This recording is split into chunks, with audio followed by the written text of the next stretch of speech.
Whipping boy. Whipping boy. Why would she have a whip? In the motion picture Pee Wee Herman's Big Adventure, there's a scene near the end where Pee Wee comes across a pet store that's on fire. If you remember that scene. Yeah. And, he rescues the cats, he rescues the dogs. Then you see him walk past a tank full of snakes, snakes, and he looks at it all disgusted. He goes, ugh. And then he sees what else he could rescue. He rescues some hamsters, he rescues some mice. Then a second time you see him look at the snakes and he's like, oh God, no. And then you see him fishing out all the goldfish individually. You see him rescuing the reptiles. And then finally he comes back to the snake cage and there's nothing else to rescue. And he knows he just has to do it, you know? And I call that like a Pee Wee snake moment. And I was saying that talking about Castle Freak almost feels like a Pee Wee snake moment where it's apt. Yeah, that's apt. It's something you've been anticipating for a long time. You don't want to do it, but you have to do it at some point. We had to bite the bullet. It's good to get it out of the way.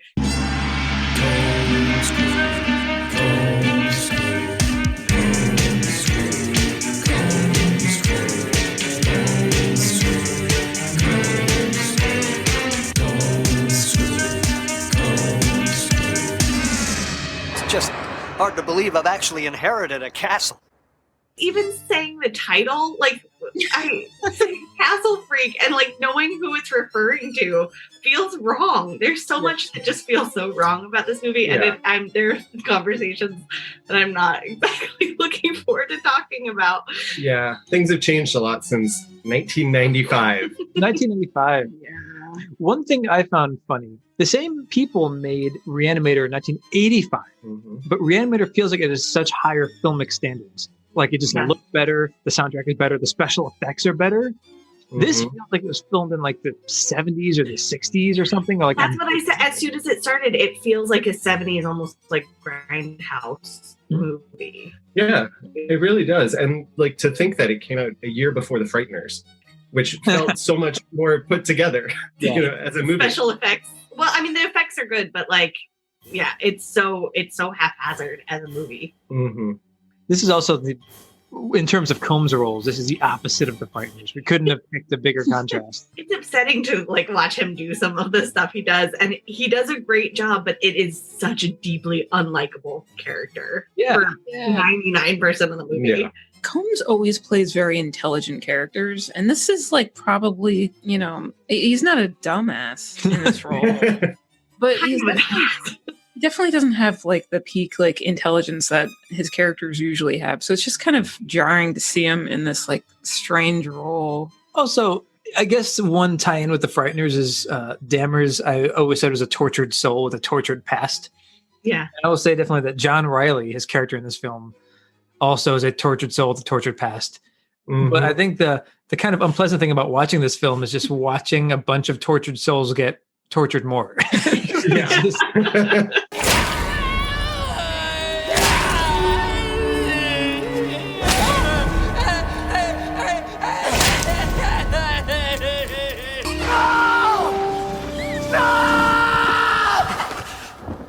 It's true. Everybody kind of has a sad story. Yeah, I mean, I like Combs' character in that he does have a good arc in this one. He has a good redemptive arc at the end, which is nice for the character because he's so deeply unlikable. And the character design, like there's so many scenes where he almost has like an Ash Williams thing going on with like the open white shirt kind of open, but he's so deeply unappealing. Like the character is so gross to me that there would be times where I was like, oh, he almost looks like Bruce Campbell. And I'm just like, and yet the character is, I wouldn't want him to touch me. Yeah. That could be the subtitle of this film is like, I don't want him to touch me. It's people getting touched by people they don't want to get touched by a lot. Yeah. The naughty touch movie.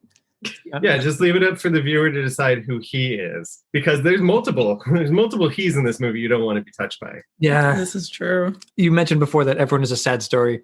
And I was thinking about just the genre of the movie. I guess technically it's horror, but I was realizing it's almost just like a pure tragedy. We're just watching the downfall of multiple characters just tragically over time. Yeah. So many of them die too. Like hardly anyone is unscathed, really. Yeah. It's like it's bordering on like a haunted house movie it's like you move to a new house, there's weird things there, you don't know what it is. As an audience, you kind of know in advance, but the characters are kind of left in this, like, what's happening. And there is, like, I feel like reading about them creating the script, it was like based off a Lovecraft story of a guy who comes out of the basement, for the first time in forever. And it has that feel where it's just like, everything's bleak. There's no hope for anyone. It's very like Stuart Gordon Lovecrafty. Yeah. Can I tell the story about just like how the movie came about? Because I love this story. I'm sure you know. Yes. So I'm just going to read this as a direct quote from IMDb or Wikipedia. It says, Stuart Gordon, the director, was in Charles Band's office and noticed a poster entitled Castle Freak with a Quasimodo-like man chained to a wall being whipped by a woman. When Gordon asked about it, Band says, well, that's a castle and there's a freak. Band said that he had no script, but if Gordon wanted it, he could do whatever he wanted with the idea, as long as he maintained the concepts of a castle and a freak. And it had to be fun. I mean, I love two conditions. You gotta have a castle, and this was Band's castle. Yeah, I love that.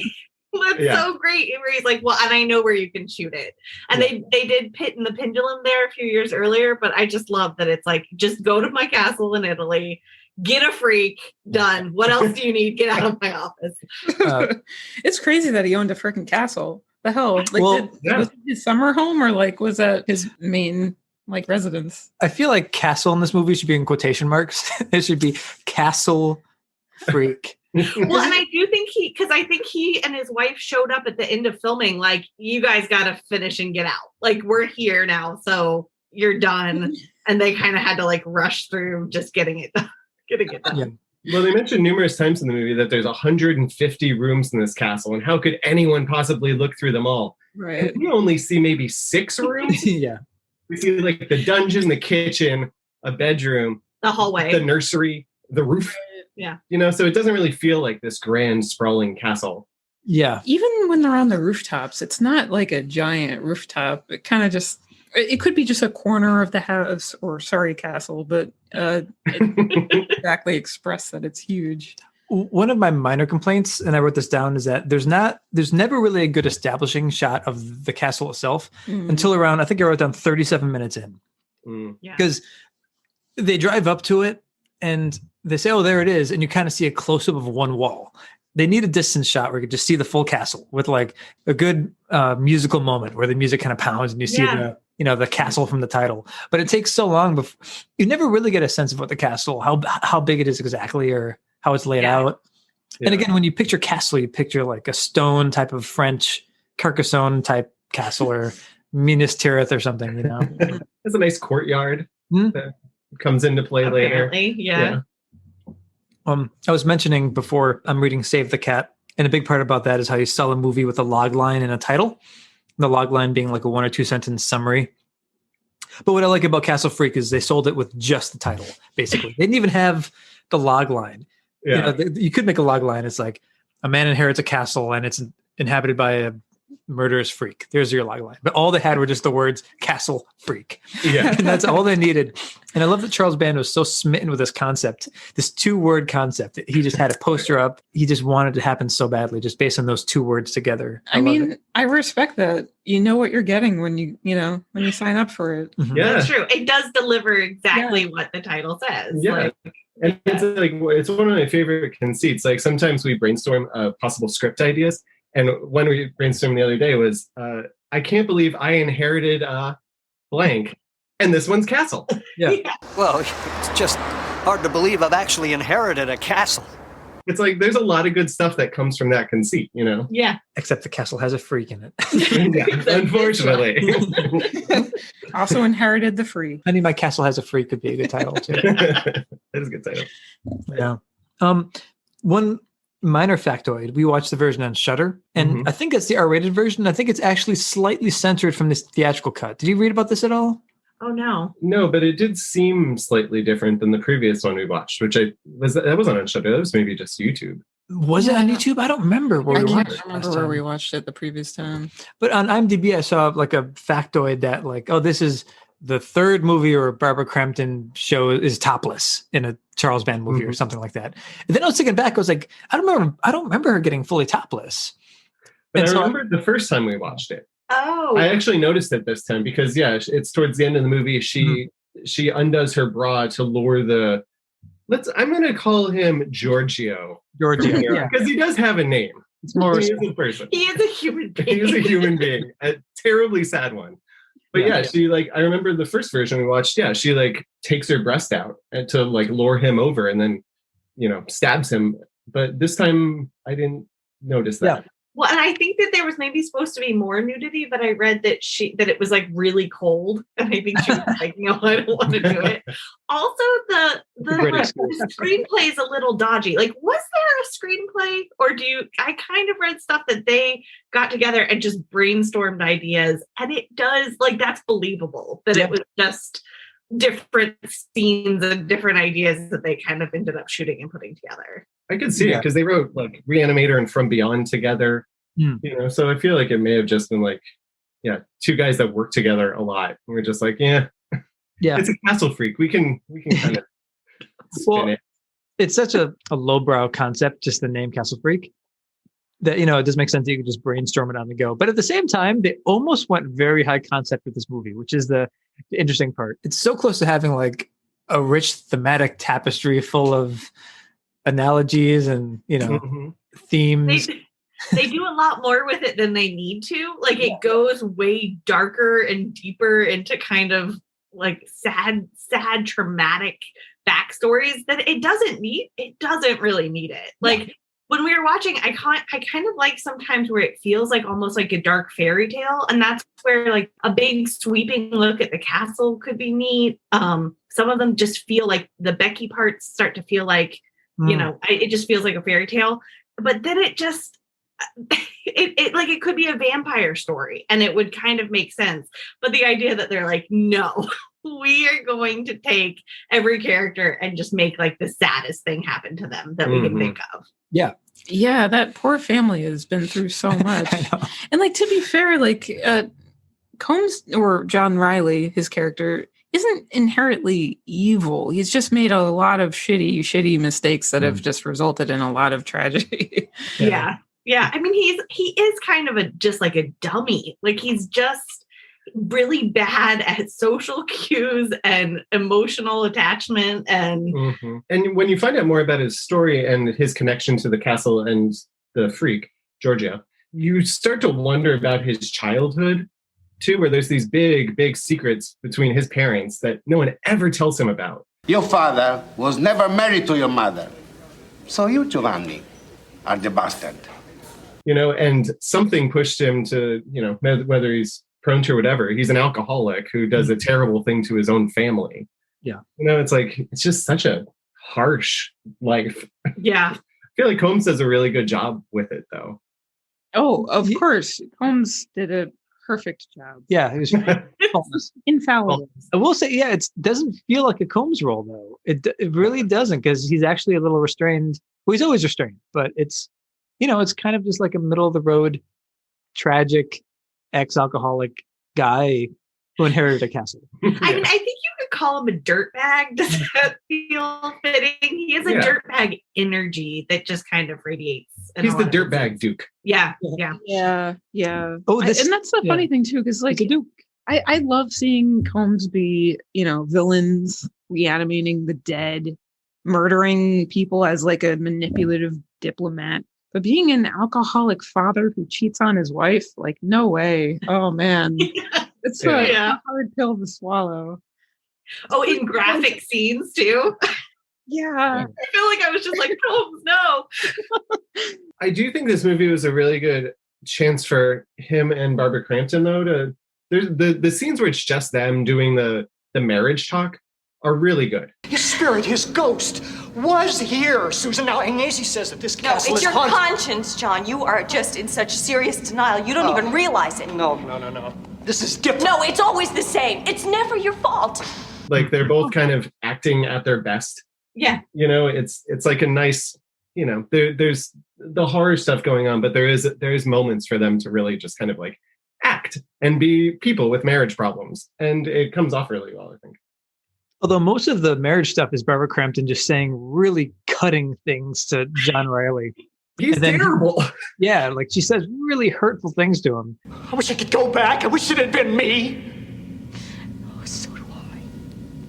Like every scene with them is so interesting where it's like what she wants feels very basic. And that first scene where they have the fight and he's like, he comes and knocks on her door, even though she's made it really clear she doesn't want to sleep in the same room with him. They've had this like long journey.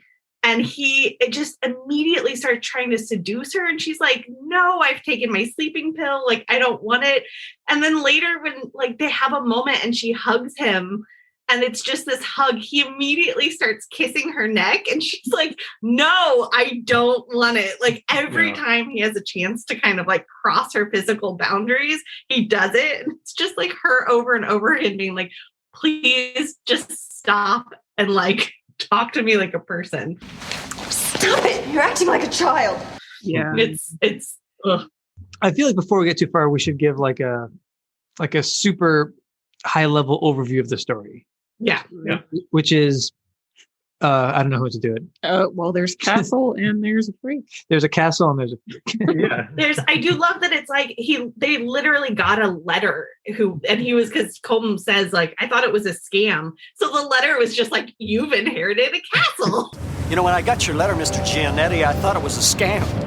Scam. Come to Italy. So they like go to Italy to go to their castle, and they're going to live there until they're able to auction off all the junk that's in it. Yeah. Which is really cool stuff. There's like some paintings with skulls. There's a whole nursery full of like baby toys There's a for wine cellar with like all that wine in it. Mhm. I bet that wine's worse stuff. But he's we find out that he is a recovering alcoholic. He hasn't touched booze, he says, in years, because we find out about some tragic backstory involving booze, which we'll get into later. Yeah. When they're driving to the castle, he's a line I love where he just says, it's hard to believe I've inherited a castle. Well, it's just hard to believe I've actually inherited a castle. There are a lot of lines like this. I don't even know who said it, but at one point I wrote down a character says, why are you telling me this? And it's such just a great, I love when screenplays do that. They literally have a character just be like, why is this backstory happening right now? Yeah. But even before we get to Jeffrey Combs at the beginning, there's kind of like an introductory scene before the opening credits where we see an old woman making food. She's feeding an orange cat. The cat becomes a big character later on. Yeah. This takes a long time, it feels like. It feels like there's a 15-minute intro. When really, she's just walking and walking and walking. Yeah, she brings the food down to the dungeon and then opens a dungeon door. There's a freak in there. The titular castle freak is in that room. She just starts whipping the shit out of him with a cat of nine tails.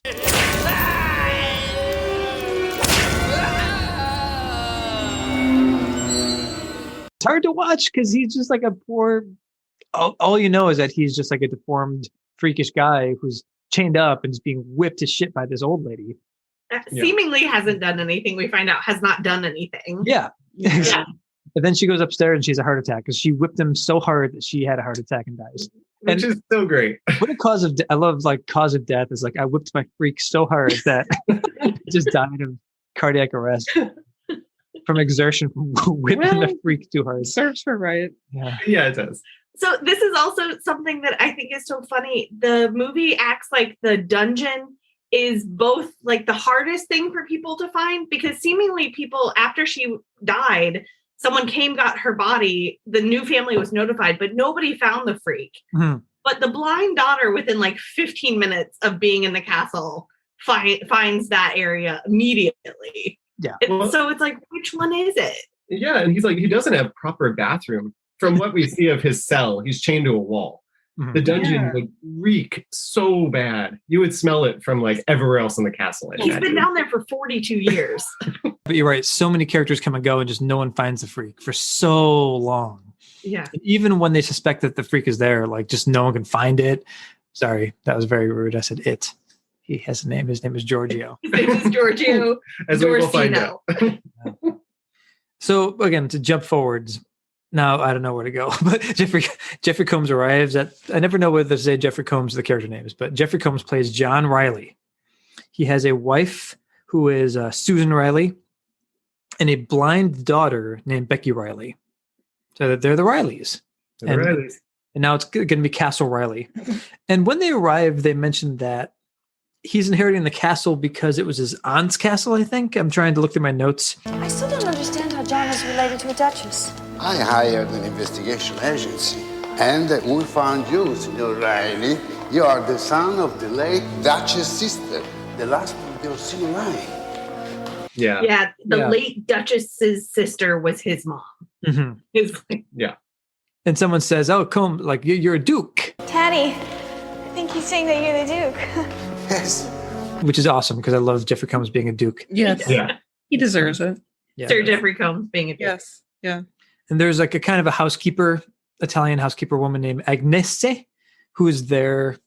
It's hard to tell how long she's been there. I think she's been there since the Duchess died. It's a little unclear. Yeah, I was trying to figure that out because she mentions that she was the Duchess's like housekeeper when she was like a young lady. Yeah.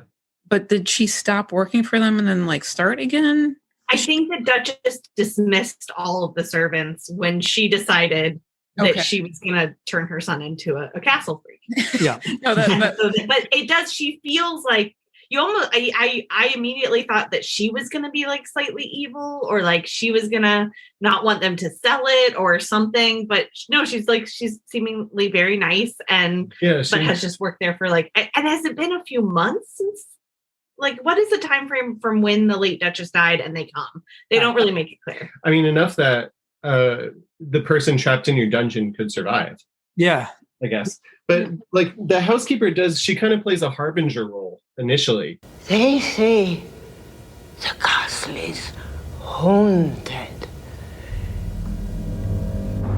You know, she's kind of like, this place has secrets and stuff, and you're like, oh, okay, we're in for something. There Yeah. might be a freak here. except as an audience member, you're not, there's no No. sense of mystery because you've already seen the Castle Freak. The movie is called Castle Freak. Yeah. You know exactly what this castle has. Yeah, that's freak. It reminds me of a video game called Dino Crisis. Have you heard of Dino Crisis? No, but I know what it is immediately. It was made by the Resident Evil people, except as dinosaurs instead of zombies. Ooh. But it's funny because the game is called Dino Crisis. But then the first like hour or 2 hours of the game, they try to keep it like a secret, like what type of animal is eating all these people. You keep finding these eaten corpses, and they're like, "What could have done this?"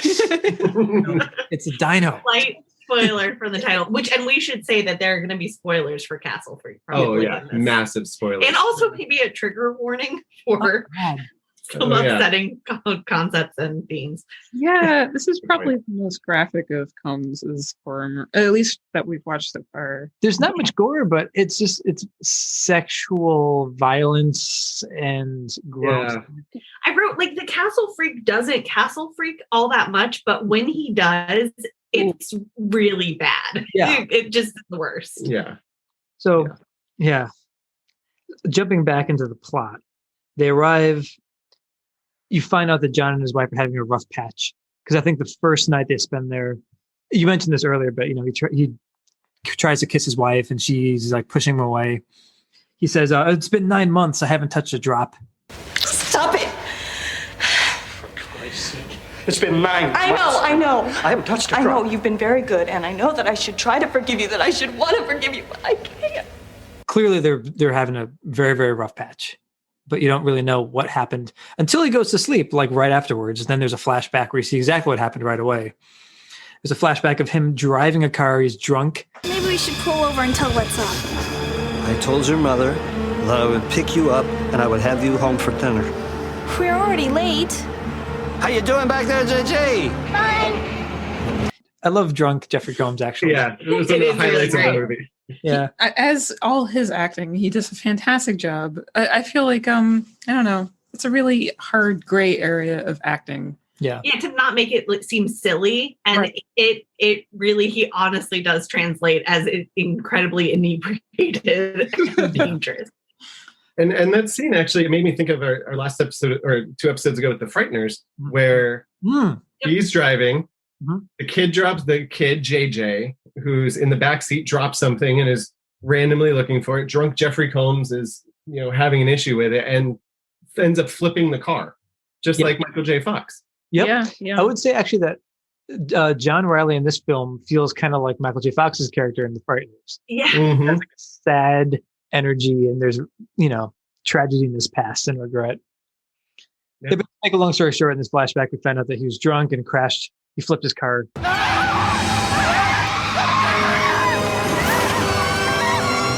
It's kind of a funny flip. You could tell that the car didn't flip quite as well as the filmmakers wanted it to, but they just Yeah. because like you expect like a really good flip, but it kind of just like goes up and then just kind of falls over. I mean, it's like kinda, a 180. It's like it's impactful. but you know that when they filmed that flip, they were like, "Well, it's good enough. Yeah. We're not doing this We again. don't have time to do this again. Can't buy a second car." I guess the daughter Becky, who's blind, I guess she got blinded by the crash somehow. So the crash made her go blind. And then you find out that they had a son named JJ who died in the crash. Becky! JJ! JJ! And now this is like obviously the point in John and Susan's past that's like broken their marriage, basically. I think this might have been a censored scene where I might be misremembering, but I thought you saw JJ's body or something in the original.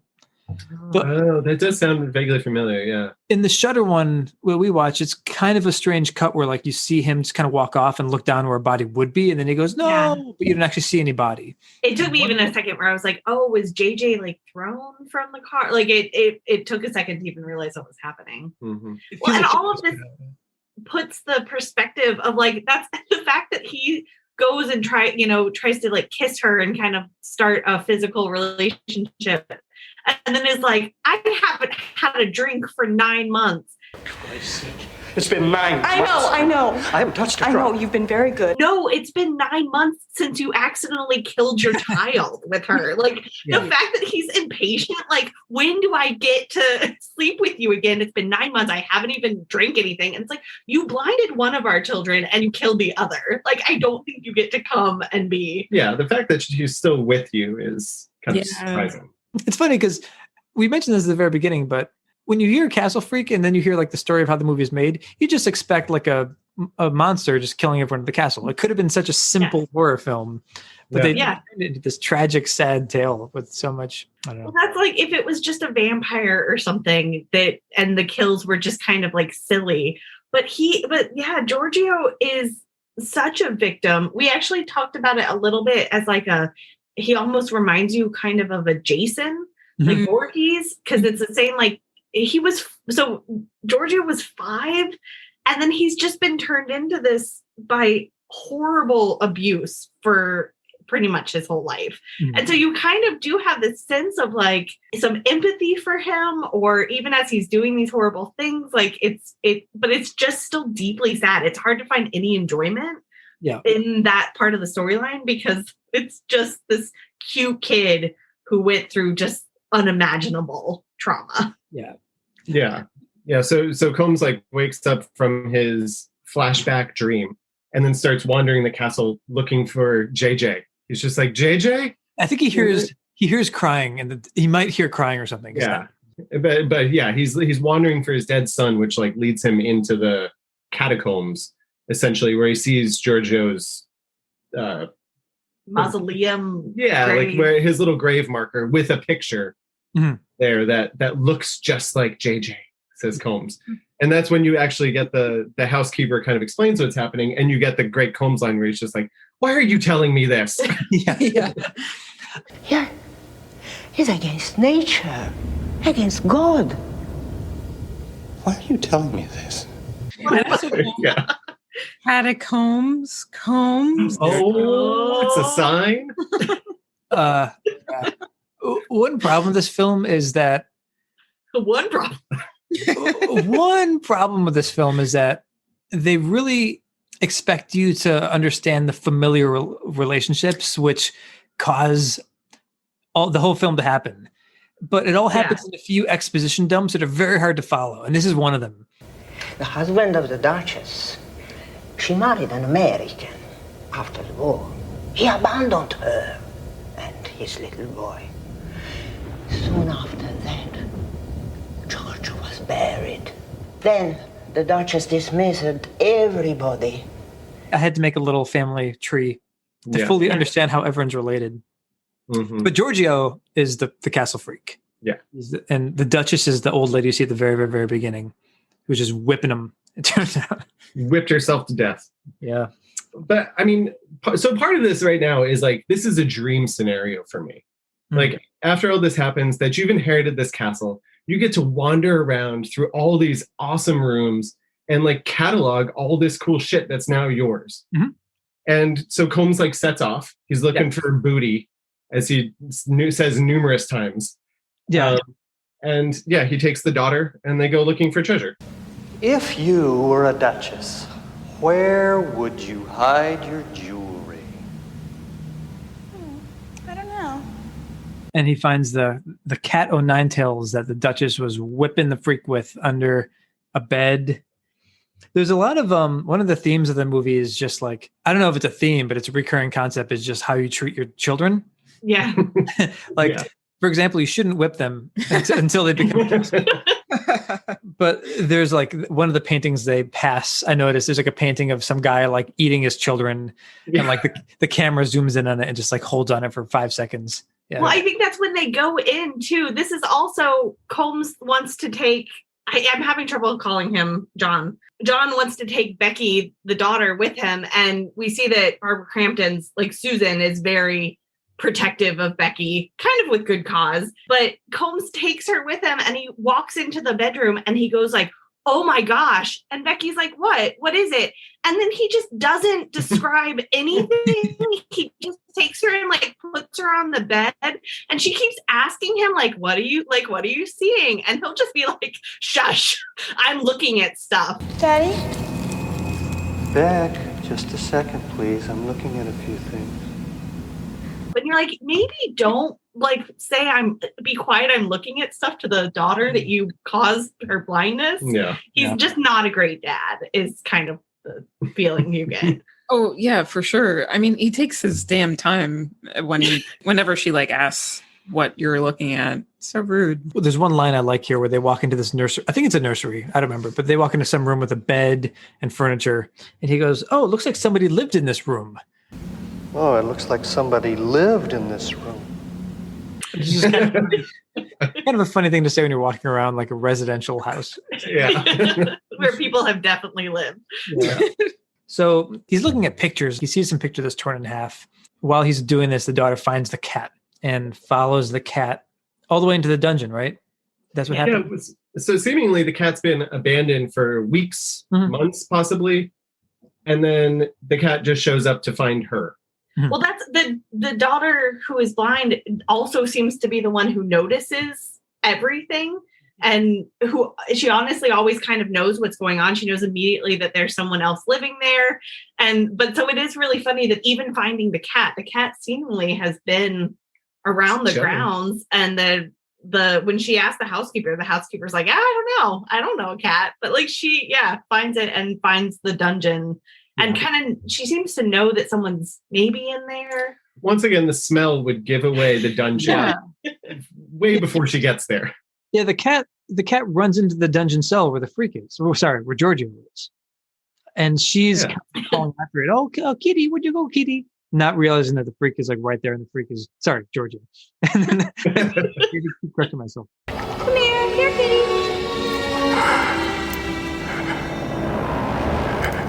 Come out of there, kitty. Come here, kitty. She doesn't realize that Giorgio is chained up there.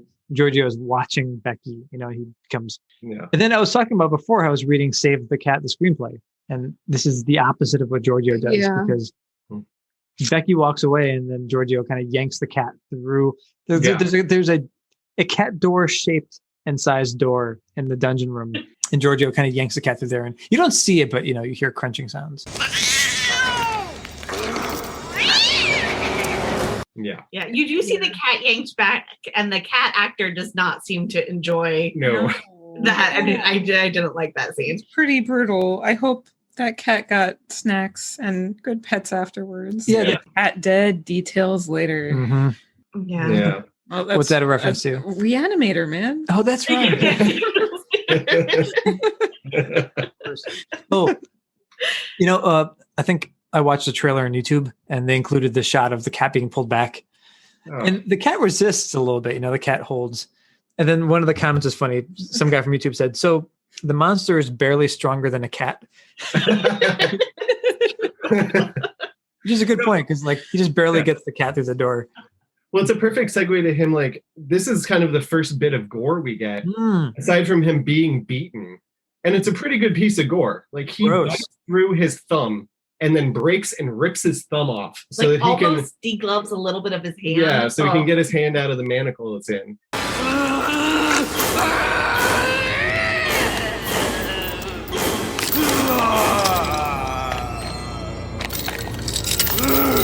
And then just like breaks out of the door. Why he hasn't done this in 42 years that he's been in there. Maybe it's the constant beatings kept him at a certain level of injured.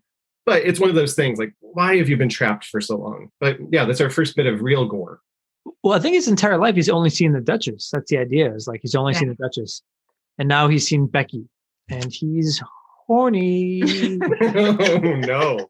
Oh no. Well, this is like anytime sex comes up or anything sexual, it is always in the most upsetting ways. So yeah, that kind of fits thematically. It does. It's always gross and sweaty and cringy and makes you feel kind of sick. And so, yeah, Georgie, 47-year-old Georgie, seeing his niece, good point. Spoiler, and just being like, yeah, now I have the power to break out. It does fit in. Well, that's the first place he goes. Is he's like makes a beeline straight to her room. Yeah. Later when she's sleeping. I don't want to gloss over, which is one of my favorite lines of the movie, though. They're being fed by the housekeeper. And the housekeeper has a line where it's like, you Americans don't eat enough. But you must eat, you are too thin. Oh, tell her, Agnese. She eats like a bird. Americans don't eat enough. And I'm like, I don't think anyone's ever said that about Americans. Yeah, it's it true. Felt so wrong. It is funny, yeah. Yeah, it's totally backwards. There's a really annoying scene after Giorgio breaks out. And it's like my least favorite thing in films or in scripts, which is when Becky comes back upstairs and I think she's trying to say that there's someone in the basement. So like, oh, there's someone down there, and everyone's like, no, everyone just refuses to believe her. Mom, you've got to listen to me. There's somebody else in the castle. Enough of this, okay? Come on. Yeah. They refuse to even look at the basement. She just says, there's someone down there. They're like, no, you're full of it. And just won't even check out the goddamn basement. So in this castle that has been, at least for a while, like nobody has been there. So the idea that somebody could have moved in and been hiding is completely possible. It is the first thing you would do. Is just go through all 150 rooms. That's not that many rooms. Yeah. Go through every room. Make sure there's no squatters, no freaks in your house. Yeah. Like that's step one of inheriting a castle. I would imagine. Oh, for sure. Yeah. Using the mom characters is pretty mean in the scene because Becky says like she went downstairs and she goes, downstairs? How could you be so stupid? What happened? There was a door. I opened it and I followed this cat downstairs. Downstairs, Becky, how could you be so stupid? And I love that line too, like downstairs, how could you be so stupid? As if like just going downstairs is stupid. Yeah. There's nothing wrong with going downstairs. We talked about this too, where it's like Barbara Crampton's character, Susan, the mom, is kind of like helicopter parenty. Yeah. But it's because Combs's character is such a bad parent. Like it's almost justified. Yeah. Whenever she lets Combs be in charge, she either kills their children, blinds their children, or loses their children. Yeah. Yeah. So it's like, it's almost justified that she's like, how could you be so stupid? Like he just allows Becky to wander into a dungeon. Like, and doesn't notice for like a long time that she's gone while he's just been. This is also around this point. I think it's in a conversation with Susan where they are kind of arguing about how she kind of says nothing's ever your fault. Like you're an alcoholic because your dad was, and all of this. And she says something too about like you were fired for being too politically incorrect. It's always the same. It's never your fault. Your father was responsible for your drinking problem. The university fired you because you were politically incorrect. And now you're trying to use JJ's No, I'm not. Yes, you are. yeah. And I just loved, like, that's such a detail too, that you're like, oh, in 1995, politically incorrect. What was John Riley saying back then? Yeah. I don't know. It's such a minor quote too, and you just have to wonder. It's never brought up again. No. Yeah. Holmes, what are you doing, man? Yeah, so it's implied he said something either horribly racist or sexist or something while drunk, as when he was a teacher. To be fired from too, and like you said, from like 1995. That's a big deal. Those standards. Well, I was just gonna say she has a really good line in that same thing where she's like, he's like, "You're so hard on me," and she's like, "I'm punishing you because God didn't." You blinded Becky. You killed our son. So what's left? You just punishing me? Yes, because God didn't. Yeah. And it's like, yeah, she's pissed. It's I mean, great. she hates him. Like, it is great where even Becky later is kind of like almost like, what do you do? Like, shit or get off the pot. Like, you need to forgive him. I've forgiven him for blinding me and just let us be a family. Or like something's got to change because she has such great just like disdain for him in every interaction they have. It really translates. I wrote that line down because that's a great line. It's very harsh. It's so harsh.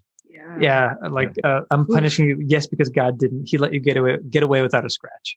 Yeah. One of the things I'll talk about later is how, like, I don't know if it's a theme or just something, a story device, but John and Giorgio are kind of like the yin and the yang, you know? Yeah. So Giorgio has spent his life being punished for no reason, basically, you find out later. Mm. And then John is like, has, at least in Susan's eyes, not been punished enough for the crimes he has committed. Yeah. And they're almost like two sides of the same coin in a way. Yeah. Or at least like that's how the film could have been if it was written a little better. Yeah. I mean, because it almost sets up, I mean, I guess the end of the movie takes that away, but it could be a good half-brother buddy comedy sequel. Yeah. If the end doesn't happen. Well, and actually because it is a lot about sons and kind of sons carrying the like sins of their parents, which is this is skipping way to the end, but it's a very strange ending like shot, which is we find out like the policeman who has this child who's kind of like he is not acknowledged. It's him with the child after the mother is killed. And that's kind of the last scene. So it is almost like this redemption of the son instead of being punished is accepted and things. But like that's something that could be done so much more through the movie, but it's really just kind of these little sprinklings of So I think after the freak escapes, the next scene is there's a dinner scene. And then there's a scene where we see Becky asleep. I think we touched on this briefly. Mm-hmm. And the Giorgio approaches her as she's asleep. It's kind of a gross scene where he's kind of creeping on her. And you're like, oh God, what's going to happen? Especially the first time you watch this film, you're like, oh, what's he going to do? I don't want to. Oh no. Yeah. Who's there? Who are you?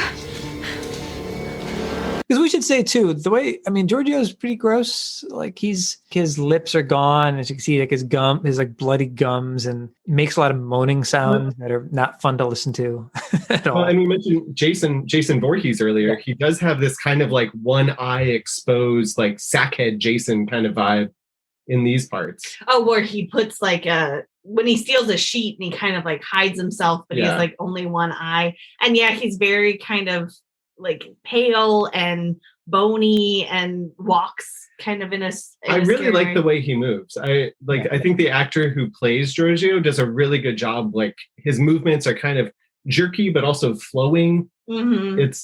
I like his body acting. Yeah. It would be scary if it weren't just so deeply sad. Of course. Yeah. And there's more physical stuff we'll talk about later with Giorgio. Yes. No. Which actually, do we have to? I think there's one detail I missed on the first watch that I definitely saw in the second watch. And it's yeah. But the blind daughter, Becky, wakes up, knows that there's someone kind of stalking her. I know you're there.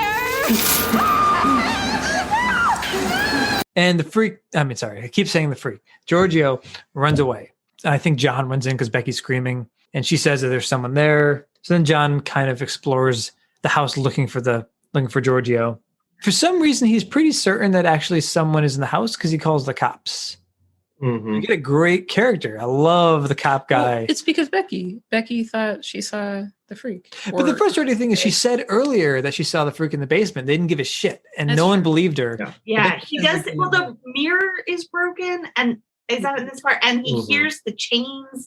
So I feel like he does start to have a little bit more like he kind of experiences stuff, but then he also thinks it's JJ's. So I'm not sure. Yeah. He's going through some stuff. Yeah. So this time he's concerned. He calls the cops, and I love this cop character. Actually, I really enjoyed this guy in the second watch. Yeah.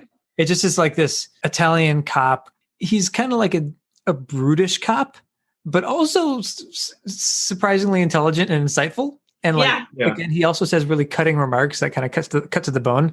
He does genuinely seem to be trying to do his job and do it well. Like he often is. He feels like he's trying to investigate things. And yeah, I love him. He does the castles make a lot of sounds at night. Yeah. My daughter said that she did hear something. I'm certain she did. A castle makes many sounds, especially at night. They're like, okay. They're like, will you search the castle? He's like, no. Yeah. That's too much work. But you won't know that for certain till you search the place, right? Castellorsino has more than 150 rooms. It's 150 rooms. That's impossible to well, search. and I think it's like Combs is really combsing it up, and he's just like, yeah, okay, crazy American. Like we don't have time to deal with this stuff. Yeah. There's one line I like here where Jeffrey Combs says to the cop, "We want you to search the castle." We want you to search the castle. It just hearing Jeffrey Combs say the castle is funny every time. I don't know why. Yeah. He has some really great line reads in this movie. That's one of them. Yeah. I love to. This is the first time we see the cop. First time the cop has been seen whatsoever. The first time the cop has met John Riley, and the cop says, "Maybe you broke the mirror." And John goes, "Why would I do that?" And the cop goes, "Maybe you don't like what you saw." Are you saying I did it myself? Why would I break my own mirror? Maybe you don't like what you saw. That's neat. It is know. It's probably true. Wow. Yeah. They've What talked- the fuck? It's such a cutting thing to say to someone who you've been talking to for like 3 minutes. Yeah. Just messing. Insulting I love it. our Combs. It does seem to kind of set John Riley. Like I feel like he doesn't have. He has nothing he can say to that. He's just kind of like, oh. Yeah, it's great too because it instantly kind of establishes that cop as his nemesis, which he'll be like throughout the rest of the movie. Yeah. Which is great. I love the cop character. Actually, I forgot his name. They probably say his name once or twice. Yeah. Yeah. I don't remember. I don't have it. I think after this cop scene is the scene we mentioned before, where he's fighting with Susan again, and she says, "Like, I'm punishing you because I'm punishing you because God never did." There's actually a pretty dark scene where he immediately runs to the roof, and it seems like he's contemplates suicide. He goes right to the edge and looks down. Yeah. There's a callback later, of course. You know, it's foreshadowing. Yeah, there's kind of multiple foreshadows here that kind of shows how it gets flipped. So it's essentially the midpoint of the movie, too, because he goes to the roof, and that happens again later. That's the part that Catherine mentioned earlier with him trying to kiss Crampton. So she comes in for a hug to be like, it's okay. And he like immediately tries to kiss her neck, and that doesn't go very well, which is kind of mirrored again later where he actually comes in for a kiss, does not try anything like pervy with her. And it's like an okay kiss that kind of ends his arc. So it's like, we're here, we're at the top of the movie, and then things are just going to get much, much worse for our hero, Jeffrey Combs. Yeah. And they get immediately worse because after almost committing suicide off the rooftop, he immediately goes into town, goes to I love this bar set. He goes to get drunk in a bar. It's just fully lit. Again, it's this kind of 1970s porn looking footage. It just looks like shit. Yeah. And he's just like, the bartender's just making direct eye contact with him as he's just downing shot after shot. And we found out that, Combs is not a good drunk in this film because he causes so much trouble as soon as he drinks. How much do you think he was supposed to have had? Like the character is supposed to have had to drink? Because it looked like it was like double shots of hard liquor. Well, they show the empty whiskey bottle or whatever bottle that was. And I don't know if they show how much it had in the beginning. And who knows if he switched to something else or what. But you're right. I feel like the bartender holds it up like and kind of shakes it like it's out and almost like you drank this whole thing, you can't have anymore. Because he's just so wasted. And Mm-hmm. I do feel like there were parts of this movie and his alcoholism that really made me think of The Shining, where it's like you go to this isolated giant house with your family, you have a bad family history, you're a recovering alcoholic, and suddenly you're drunk and stuff's going to get real bad. Yeah. You're right. It's very similar, actually. Yeah. But again, he does a fantastic job playing like a drunkenness. He goes a little out of control. Like he drinks. He instantly picks up a prostitute. Can I buy you a drink? Can I buy you a drink? Uh-huh. Joe, give the lady whatever she wants. He like breaks a glass on her. Like the cop is in the bar. The same cop we saw before is in the bar, like telling him he should leave. It's like almost picks a fight with the cop. He's like knocking shit over. He's completely out of control. What are you trying to do? Oh, shit. Oh, God. Yeah. And then, he's approached by a sex worker named Silvana. Silvana. I like the saddest arc to me. It is so awful. The scenes with her, like later, I feel like I have a high tolerance for violence. I love horror movies, and these were ones where I kept like kind of covering my eyes because it's too much for me. Yeah, it's not good. One other problem with this film is it doesn't know which characters to punish and which characters not to punish. Yeah. Silvana is definitely an example of that, where she's just a sex worker, and she's actually later on we find out that like she's well known in this town. But and she has a son by the police officer. Yeah. So you don't really know at that point, but he does kind of like intercede too to get to kind of say like Combs that needs to be cut off. He's trying to tell you that he's closing the bar. Really?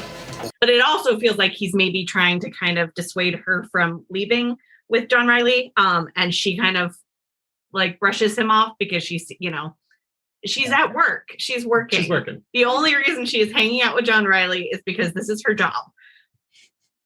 This leads to a very uncomfortable sequence of scenes where John brings her back to the castle. And I love that they don't show them going back to the castle, but that could have been really humorous, actually. Just like how do they get in? I immediately pictured like a back entrance, but when she leaves, she kind of goes up through the main house. Does he sneak her in the front door, like through the? I feel like it could have been a fun thing of seeing them like stumbling down the street and like almost give him something to. We'll get to it, but talk to the cop about later. Yeah. When he's approached about her. So he takes her. He's like, let's go get a drink at my place because they have an aforementioned wine cellar. Oh yeah. Yeah, they have a castle with a wine cellar, and he pops open a bottle of champagne and just like proceeds to just pour it all over her.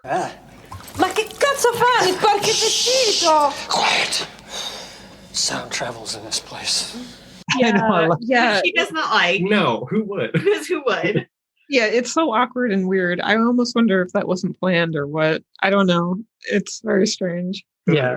I wrote down, brings her to the castle and starts pouring booze all over her. So this is another where it's like they have this sexual encounter and then he's kind of like, okay, just go, get out of here. And she's like, no, like you have to pay me. And he has the realization of like, oh, she's a sex worker.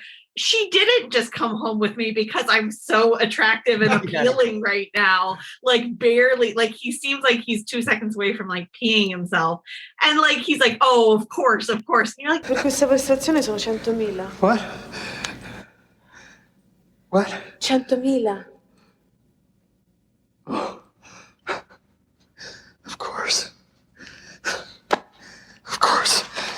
but literally, like, yes, of course, the only reason she's here is because it is her job and you exchange services and she needs the money for. And I don't think he even gives her the right amount. She's like, it's this much. And he's just like, take the money. Yeah. Just take it. And she's like, he's like, just go. Ma no, è troppo. No, take it, please. È troppo. Just take it. Yeah, there's terrible. There's a very subtle line where he either paid her way too much or way too little. Yeah, I couldn't tell the Italian. She says something in Italian, but there were no subtitles. She gives him like a kind of sad, condescending pat. It feels like it's less, and she's just like, "Oh, you're pathetic. I'm leaving. I'm out of here." Well, and it should be mentioned that in this sex scene between Silvana and Jeffrey Combs' character, that the Giorgio is watching, sneaks into the room and watches this. And it adds an extra level of skis to the whole scene. Like normally a sex scene of like two adults is one thing, but then when you have a castle freak in the background like moaning along, this is a consensual sexual encounter, except they are being watched by a 47-year-old his half brother, castle Duke, who is actually the Duke, under a sheet watching them. Like, it's just it's so wrong. I wrote down that Giorgio kind of looks like Lawrence of Arabia a little bit. The way around him in some shots. It's not a good sex scene. It's not a very romantic sex scene. No.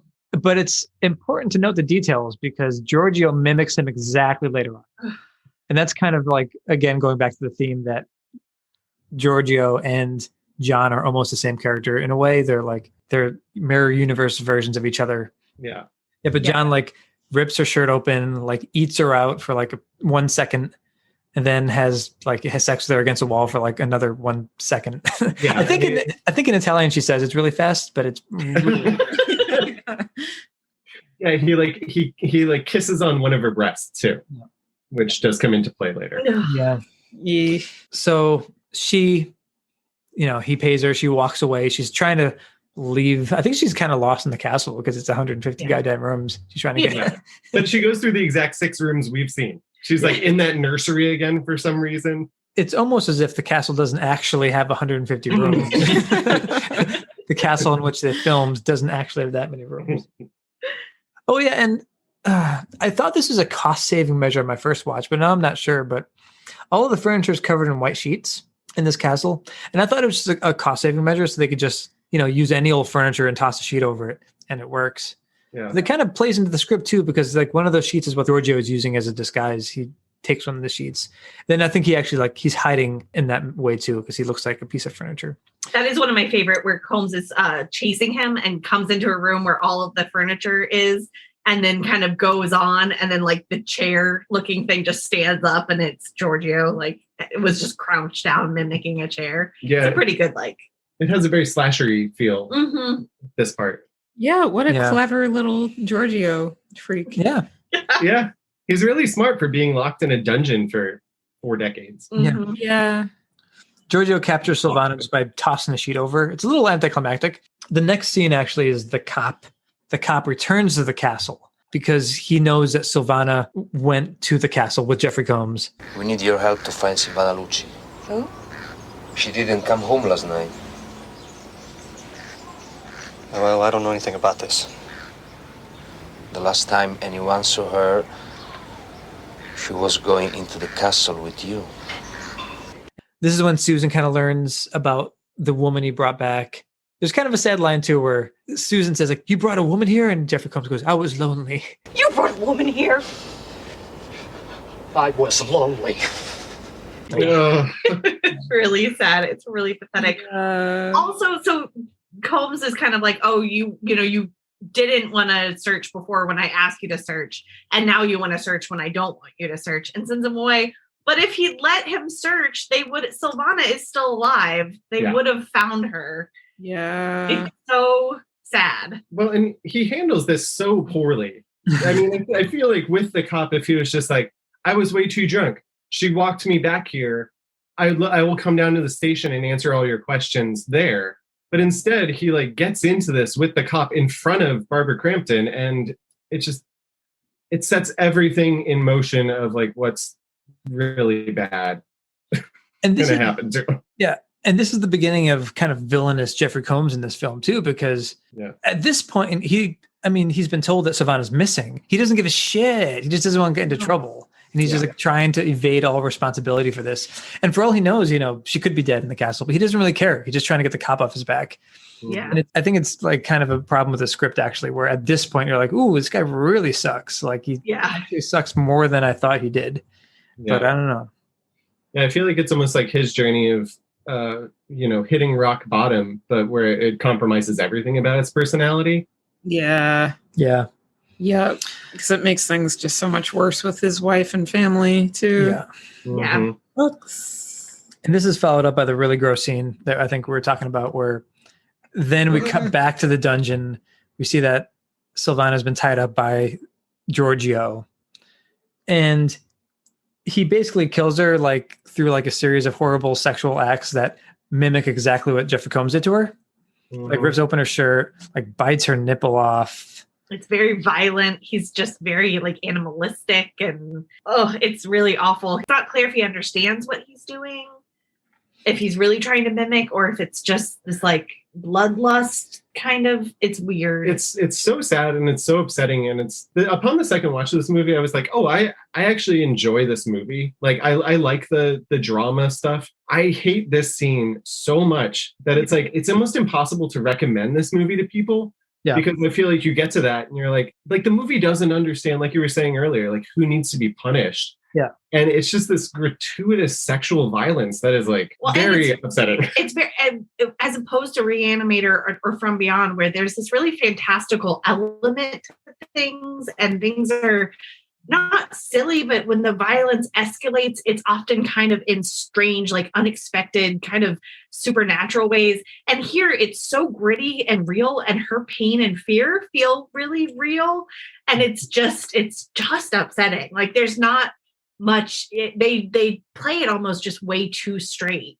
Yeah. And then there are these like hints of her getting rescued, and then but the movie keeps pulling back from that and having it just go. So it's almost, I mean, it's not like you want her to have to live with the trauma of what happened, but it's almost like the least the movie could have done was have her survive, but it does not let her survive. And it's just makes it really like a shit sandwich. There's no reason for her to die in this movie, really. No. Yeah. I mean, then again, that is kind of the way it's written. That's kind of the thing that sets everything in motion, like the downfall of John. But we can't downplay how gross this scene is, because he's like making out with her. There's all sorts of wet sounds. And then the camera pans down and you see that his penis has been cut off. You don't know what happened there. Yeah, what happened? I guess it's actually, I guess there's a lot of fan theories about whether he did it himself or whether like it was done to him. But he doesn't know. I kind of blame the mom. I feel like the mom had whatever weird, awful thing was going on. I mean, I think that's also, it just like, he's so kind of scary, but it's just so tragic. Like they have gone out of their way to show that he was a 5-year-old boy when his mom put him away in the dungeon and started abusing him to the point that he has become this. And it's really hard to like separate that. When John goes into the crypt, like that picture where he looks like the son that died, but he's just this cute little kid, and they go out of their way to be like, he was this adorable little boy. And then it's hard to like any of these scenes that just is kind of like playing in your mind while you're watching this, that he was castrated in some awful, you assume whatever happened, it was awful. And I would say that's the core problem with this film, is there's almost this kind of like, again, yin yang element where John comes to the castle, inherits it for no reason, and then kind of deteriorates through drunkenness, while Giorgio has rights to the castle, but has spent a life of punishment. And like you'd expect some sort of redemption arc actually for Giorgio. Yeah. The two almost switch places inadvertently, where John becomes a true castle freak while Giorgio actually finds freedom. But instead, he just, as soon as he's free, just instant sexual violence that's horrifying to watch. Yeah. Kind of like throws all that away in a way. Well, or even like there is this Lovecraftian angle, and it's like that could have been really interesting if the old mom got really into like doing satanic or elder god stuff, and maybe like young Giorgio was taken over by something. And, like there are all of these options that could kind of skew it away from just deep trauma and abuse. Which is, this is a slight tangent, but we watched the trailer for the 2020 version of Castle Freak. I can't believe, I heard they were making it, but I think when I kind of thought it was a joke. I think when we first watched it, it hadn't been finished yet, but it was like announced. But now there's a remake that's out. Sorry, continue. Yeah, well, it's from the trailer. It seems like they do go a much bigger like cult. There's like, it looks like a lot of rituals and cult stuff. So I wonder if they're trying to kind of fill that void where it's like there is almost a mysterious or evil backstory to the Duchess, maybe. Yeah.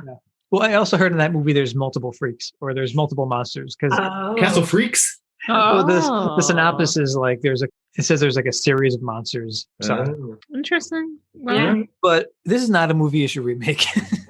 I know. So weird. In this that they version, would- yes. I know the title Castle Freak is so appealing, and as a filmmaker, you just need to dig into it. But I don't know. So we cut from the horrible sexual violence to something really exciting. John talking to his lawyer in a bar. He's talking to his lawyer, a big exposition dump. I'd written down just exposition. Yeah. Where the lawyer tells the full story of, I think this is when we learn John's actual story, that like, where John is the Duchess is John's aunt. The Duchess married an American.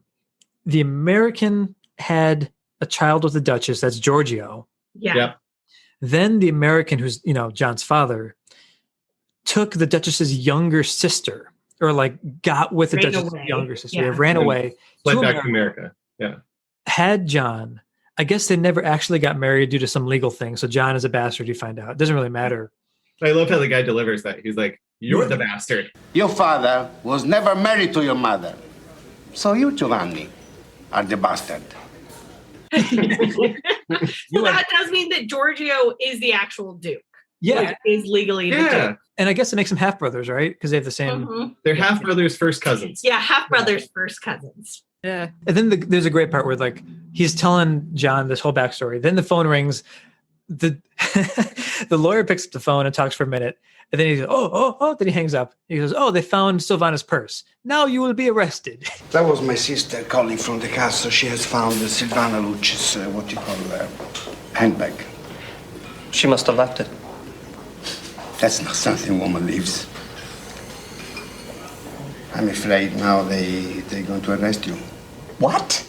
He just says, You are screwed. You definitely did it. And I love that John's like, I didn't do it. And the lawyer's kind of like, yeah, sure. Like, I believe you. You didn't do it. But also, like, you're going to need to pay me a lot more money. Yeah, he blackmails John. I think Instantly blackmails him. I might have misunderstood, but I think you find out that the housekeeper, Agnesi, is his sister at this point. Yeah, he said that earlier, I think. Yeah. Who at this point is dead also. Oh, yeah. Have we gone back where Agnesi finds... Nope, that's actually the next. Next scene. Yeah. Yeah, because Agnesi has found Silvana's purse. Somehow she wanders down into the dungeon and sees Silvana, who you think is dead, but it's horrible. Like, she's not actually dead. She's like 99% dead. He's like bitten her all over, and it's awful. It's not great. It's really awful. And the freak, Giorgio kills Agnesi with like is it a pipe or did you just stomp her? I don't know. The chains. Or the chain? Is it like the chains, chain? Yeah. That one is, it goes on a second too long for comfort.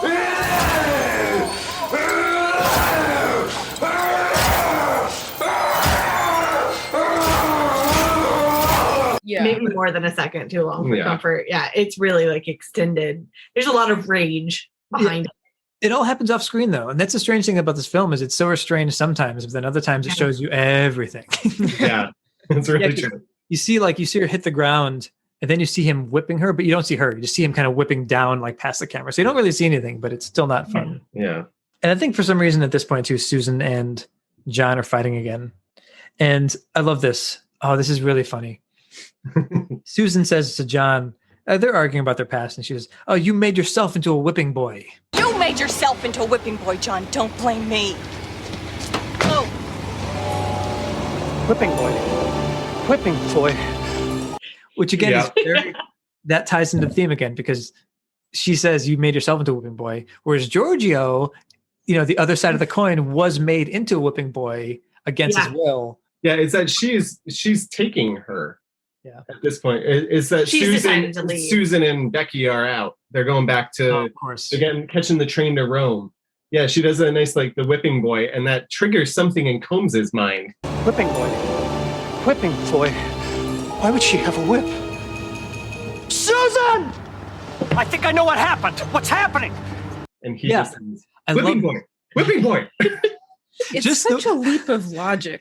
Like, I guess like it's an inert talent of Combs' characters to have some sort of intelligence. But yeah, he makes some sort of leap of logic of whipping boy, and he saw the whip in the aunt's bedroom, and that like maybe the strange creature that he saw or heard in the castle was whipped by that whip. It's just, it's such a leap, and I don't understand how he got it, but he figures it out immediately somehow. Yeah. Just by hearing the word whipping boy, he pieces together the entire puzzle. He's no clues, but he knows now that he knows everything. He's put it all together. Yeah. Did he read the script? It truly makes no sense. Like he suddenly knows that the Duchess turned Giorgio into a whipping boy. No, listen to me. Wait a minute. Check upstairs in the Duchess's room. She has a whip. Why would she have a whip? Who's she going to use it on? Think, for Christ's sake. She never let anyone in, right? But who was here to begin with at the start? Her son. He didn't die. She had him hid away. She made him into her whipping boy to get back at my father for leaving her. Yeah. Well, especially because he's been so clueless as a character. Like, this is not a character that has been set up. I mean, that's what I kept thinking, too. Like, it would be really great to have a few extra layers on this character of if he were really smart or if he were really charming or kind of funny. But they don't really give him much development beyond, like, ex-alcoholic, current alcoholic, cheater, really bad dad, really bad spouse, like politically incorrect. Yeah, just like. And it might lead to we don't talk a lot about Becky, but this is one of my favorite Becky lines when they're in the car and driving away and she's just like, "Bye, Daddy." It's like, okay. Yeah. It's sad. Oof. It's also sad. Yeah. Very tragic. I think at this point the cops show up yet again for like the 100th goddamn time. Yeah. This is like the 100th time the cops show up. The same cops. Oh, that's right. Because they stopped the daughter from leaving completely. Yeah. Oh, yeah, they're so close to making it out, and they're like, "You're gonna have to give a statement." Yeah, and again, hearing the words "whipping boys" unlocked everything in John's mind, and he brings him down to the mausoleum, and he's like, "Giorgio's casket. See, he was the whipping boy." And he opens up the casket. You find out that it's empty, and then I think they go into the next room and they see the corpses of Silvana and the housekeeper Agnesi. It's a really bad crime scene. This is also one of my favorite Combs lines, where to the police, he says, and I can't even say it the way he says it. It's so good, where he's like, "She has a whip. Why would she have a whip? Who's she going to use it on?" But the way he says the whip, the first time, she has a whip. She has a whip. Oh, she's a whipper. She's a whipper. She's a whipper? She's a whipper. She's a whipper. Well, like when they find the bodies too, they're like, "You killed these women." He's just like, "Why would I do this?" We're under arrest. What? I didn't do this. Why would I do this? Like, yeah, why indeed? Why would anyone do this, Giorgio? No. This is like the smut film. It just feels so dirty. Everybody feels so sweaty and dirty all the time. Like everybody in this movie needs a shower. Yeah. It's going to get dirtier too. I mean, well, actually not really. We've seen the dirtiest part. Yeah, I think we reached peak dirty. It was, or like the most awful too. Yeah. I didn't write down notes on this, but did I see it on IMDb that they wanted to make this like a theatrical release, but then it was just like straight to VHS or something? Yeah, I think so. I think it was that they couldn't get a rating. Yeah. Or something. I wonder why. Yeah. Well, that's why I don't understand these, like, any censored versions. Like, you're going to censor out Barbara Crampton's boob, but you're going to see a woman get her breast eaten off? Yeah, that's true. This doesn't have to go on the podcast. This is the second Combs movie we watched with a nipple that's been removed, too. What was the other one? Wait, I mean, Dammers. Dammers. Oh God, of course. Well, yeah. Well, you don't see it get removed, but yeah. Yeah, but just but it's gone. It's gone. It's gone. They're gone. Missing. Also, Under upsetting circumstances. I wish Giorgio said my body is a roadmap of pain. Oh man. I mean, it would be Maybe true. he did, but all he sounds like is yeah. Oh wait, can I just say one other thing about like the really sad is that scene with Silvana is like the saddest thing too. Giorgio, or no, is it maybe? Sorry, I'm getting confused. Maybe it's with Becky later. Giorgio lifts the picture of himself and is like pointing at the childhood picture of himself and then at himself. I think it's actually with Becky later. It's so sad. It's so sad. Yeah. Sorry. Yeah. And then the freak, Giorgio, rather, realizes that Becky is blind. Yeah, but that's later. That's later. Sorry, yeah. I skipped ahead. You're right. Not much later, though, because I was just going to say that an important beat here is that the cops bring Jeffrey Combs to the prison because he's pretty certain that Jeffrey Combs have killed these guys. This also reminds me of Frighteners 2, where like he's very suspicious of Jeffrey Combs, but with reason. And that reminds me of Dr. Mordred. Yeah. We watched three of the Jeffrey Combs movies we watched. Yeah. He's always been in an interrogation room. Yeah. He's always escaped from a police station. You're right. Yeah. It's like a thing he does. It's great. It is great. Well, actually, in Frighteners, though, Michael J. Fox escapes from the police station, so it's kind of reversed. But yeah. Yeah, but Oh, that's true. Reverse, yeah. But yeah, there's a series of sequences where the cops are interrogating Jeffrey Combs, and meanwhile, for some reason, Becky and Susan are being kept in the castle, and they're kind of being guarded by two cops. And Barbara Crampton asks the cops to get them some water. Could you get us some water? Aqua, per favore. Agua, sí. Which accidentally leads to the death of both cops because one by one they go to get water and they just get dispatched by the freak in different ways. Yeah, so inept. That's the crazy thing. How is the freak so good at taking people out? Yeah, he's like a ninja by this point. It's great. Yeah, he's hiding in an exhaust for the fireplace in the kitchen. Yeah. Who does that? Yeah. How do you get up there?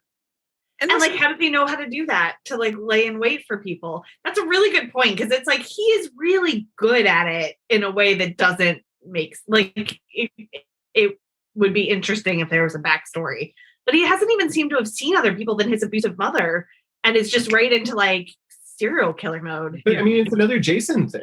It is like he and Jason have very similar like. They both die as kids. They both have this big mother figure in their lives. Suddenly they're superhuman and know how to kill people. Yeah. And can like hide in fire chimneys. Yeah. But it's funny too, because I agree the villains have the same like general premise. Mm-hmm. But otherwise these are as opposite as possible. Because the Friday the 13th films, especially the early ones, are just like dumb as hell, just watching teenagers get killed by Jason. And this is like all this sexual violence and darkness and tragedy and genuine sadness. And like all the characters are so sad. Well, and like these two, the cops dying, like that scene with Solana is so upsetting and so graphic and so like, it really goes for it. And then you expect these scenes with the cops to be like as kind of like shocking, but they're kind of tame. Like they're a little bit forgettable deaths. I do like him like hiding up in that thing and the dust comes down and the cop's like, I'm going to go stick my head up in there. But like, I can't even we just rewatched it. I can't even remember what actually kills them. Yeah, one cop gets lifted into the ceiling by chains. And then you kind of see blood come down. So you don't really see what happens.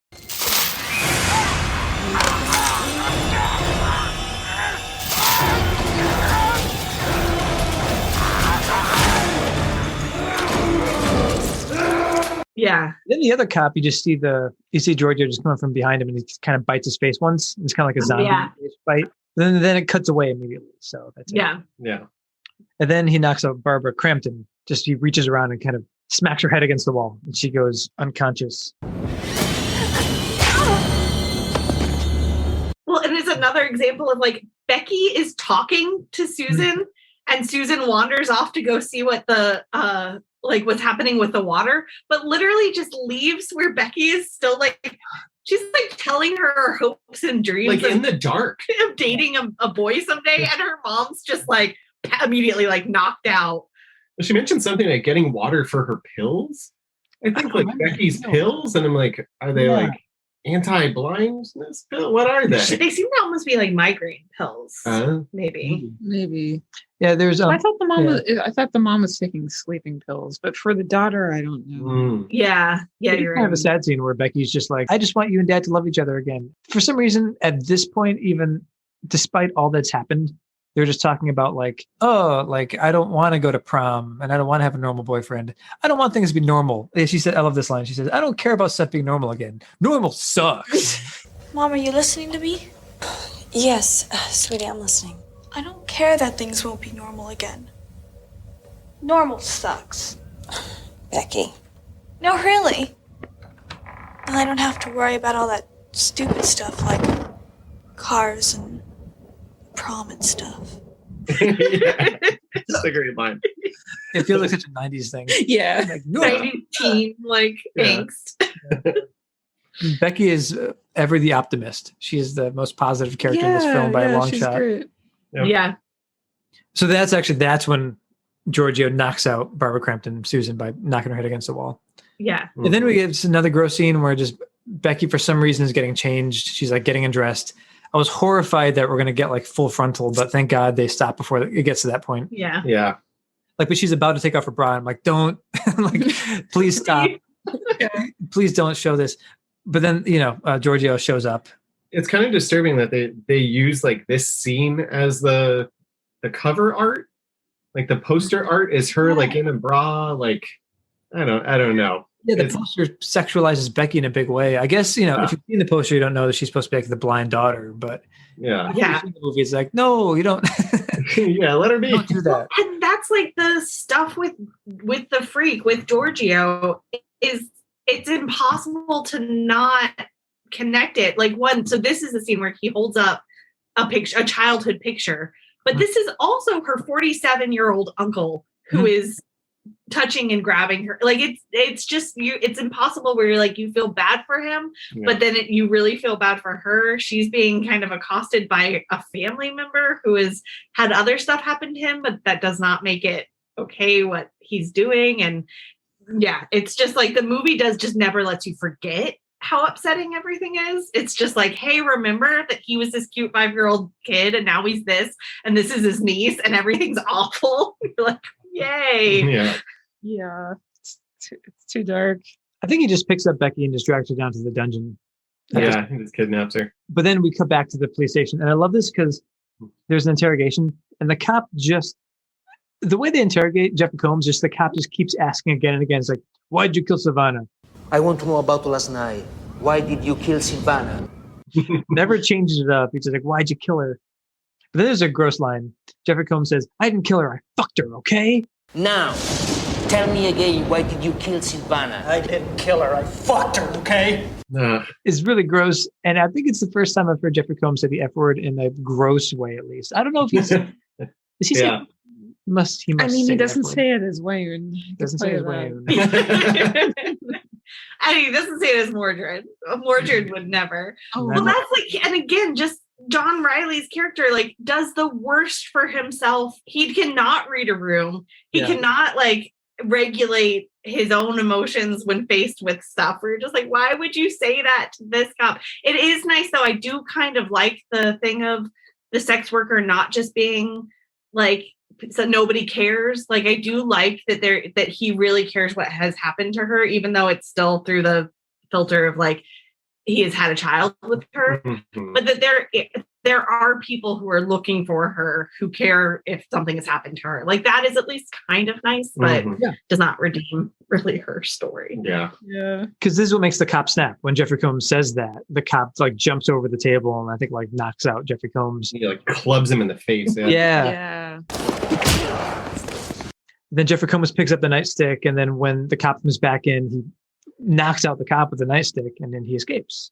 I do love because it takes every other cop in the precinct to get this guy away from Combs because he just wants to like murder him. Yeah. Can't contain the Combs. Barbara Crampton's on the hunt for Becky. She finds a glinting knife, which I wonder if she'll use later. Yeah, I was saying this is the scene where Giorgio is tied up Becky in the basement. He realizes she's blind.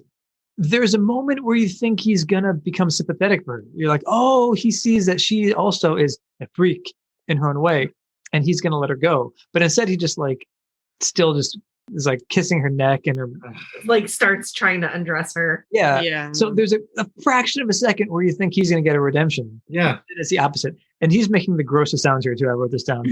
Like this character just makes these like breathy moan sounds. That's all he makes. And here he's going like, oh, yeah, oh, and it's not. It's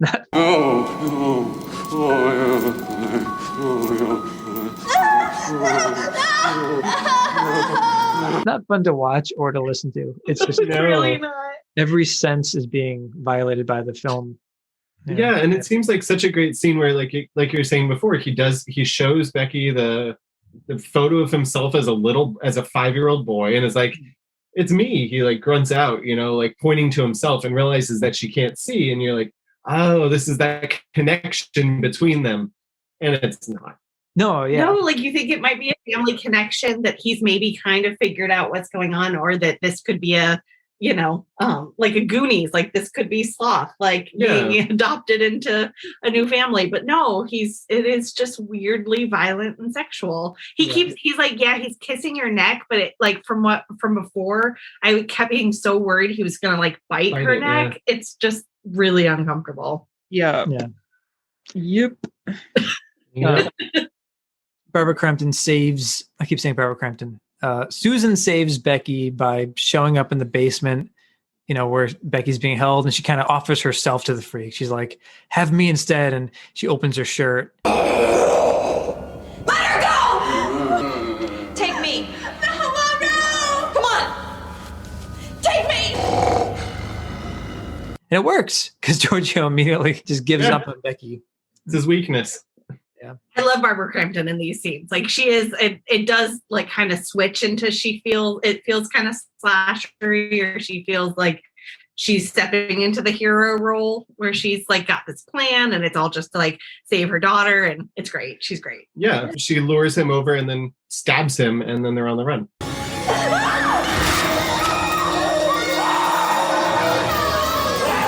Yeah. I love how she sort of gets this, like, I don't know, time in the spotlight. Yeah. Like really like saves her daughter, grabs a knife, offers herself to the freak, and then stabs him. Yeah. Tricks him and stabs him. It's great. There's one detail I forgot to mention. When Giorgio finds out that Becky is blind, I think he becomes less, you kind of learn that he put the sheet around himself because also he's self-conscious of his appearance. Yeah. Oh, yeah. So when he finds out she's blind, he takes off the sheet. And for the rest of the film, he's buck-ass naked. He is completely... Yeah. I mean, the next series... There's a whole series of scenes where, like, basically he's chasing Becky and Susan around the castle. It's like my favorite part of the movie. Yeah, and he is naked, like naked ass. You see so many ass shots. The camera is low to the ground, and the freak keeps, like, running over the camera, so it's looking right up into his ass. Like, he, like, bursts through a window. Yeah. Like, during the chase, like, comes flying down at them, which is it's such an epic chase scene. It's great. This was like the vampire movie. Like it feels like he feels very vampiric, and the way he moves, and then him flying out of that window, and it's so dark and kind of. Is it stormy? It feels like it's stormy. Probably just wet. Damp. This movie's a damp movie. This is a moldy movie. Yeah, it's a very wet movie. Yeah. Yeah, somehow Susan and Barbara end up outside. Or sorry, Susan and Becky end up Yeah, and as you mentioned, Giorgio jumps out of like a third-story window. I wrote down like an X-Men. I don't know which X-Men I was thinking of, but like the worst X-Men. He just like that is X-Men. This amazing like leapfrog out the window and just lands perfectly. I guess he's got some superhuman strength or something because he got stabbed. He got stabbed. He's fine. He bit off his own thumb and shrugged it off. So he lived in a dungeon for 40 years. He's only had cat to eat in like a month. I don't know. Yeah. But this is unclear. This is the shocking part of the film, and in a way, this is almost the most shocking part of the film because since he has no penis, it's been chopped off. You get full like back and front nudity. You just see everything all the time. He's just chasing them around. There's nothing is withheld. It's just a naked man chasing them around for a long time, and it goes on for a while. And you see a lot of flesh. Yeah, they go through every room that we have been established as being in the castle. They almost get away, except for stupid Becky knocking a vase off a dresser or something. I'm gonna blame and then Susan. The freak's right there. Susan's kind of dragging Becky, where Becky is just like trying to do her best to follow along quietly while navigating a spaceship. I mean, if we go far enough back, that we should blame the dad because she would be able to see and not knock over the vase if Jeffrey Combs wasn't drunk. That's true. Yeah. Yeah. Oof. It's tragic. Yeah. During this chase scene, Giorgio comes across the cat of nine tails that he's been whipped with his whole life. And this becomes like his signature weapon in a way. He's got this, he starts whipping everything in this room. Susan and Becky are hiding in a dresser. And I don't even know if he knows if they're in the dresser, but he just like whips the dresser to pieces.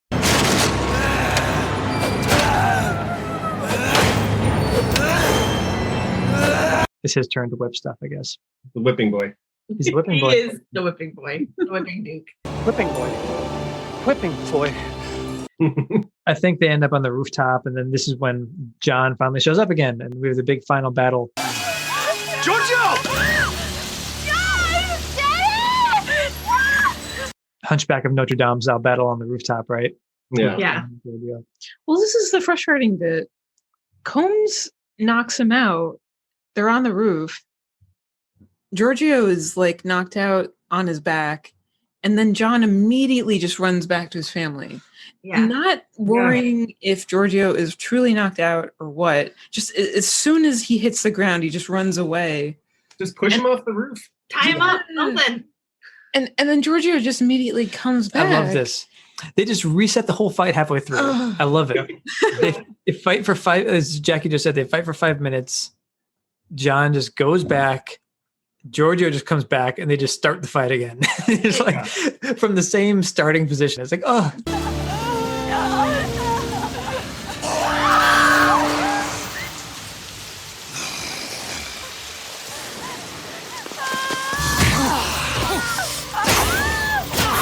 Combs, you should have kicked him in the head or something. Yeah. It reminds me of it's a good like false victory because he does think he won, which gives him the chance to go to his family and be like, I have saved you. I've done the right thing, but it's a false victory. So then he has to do the ultimate right thing.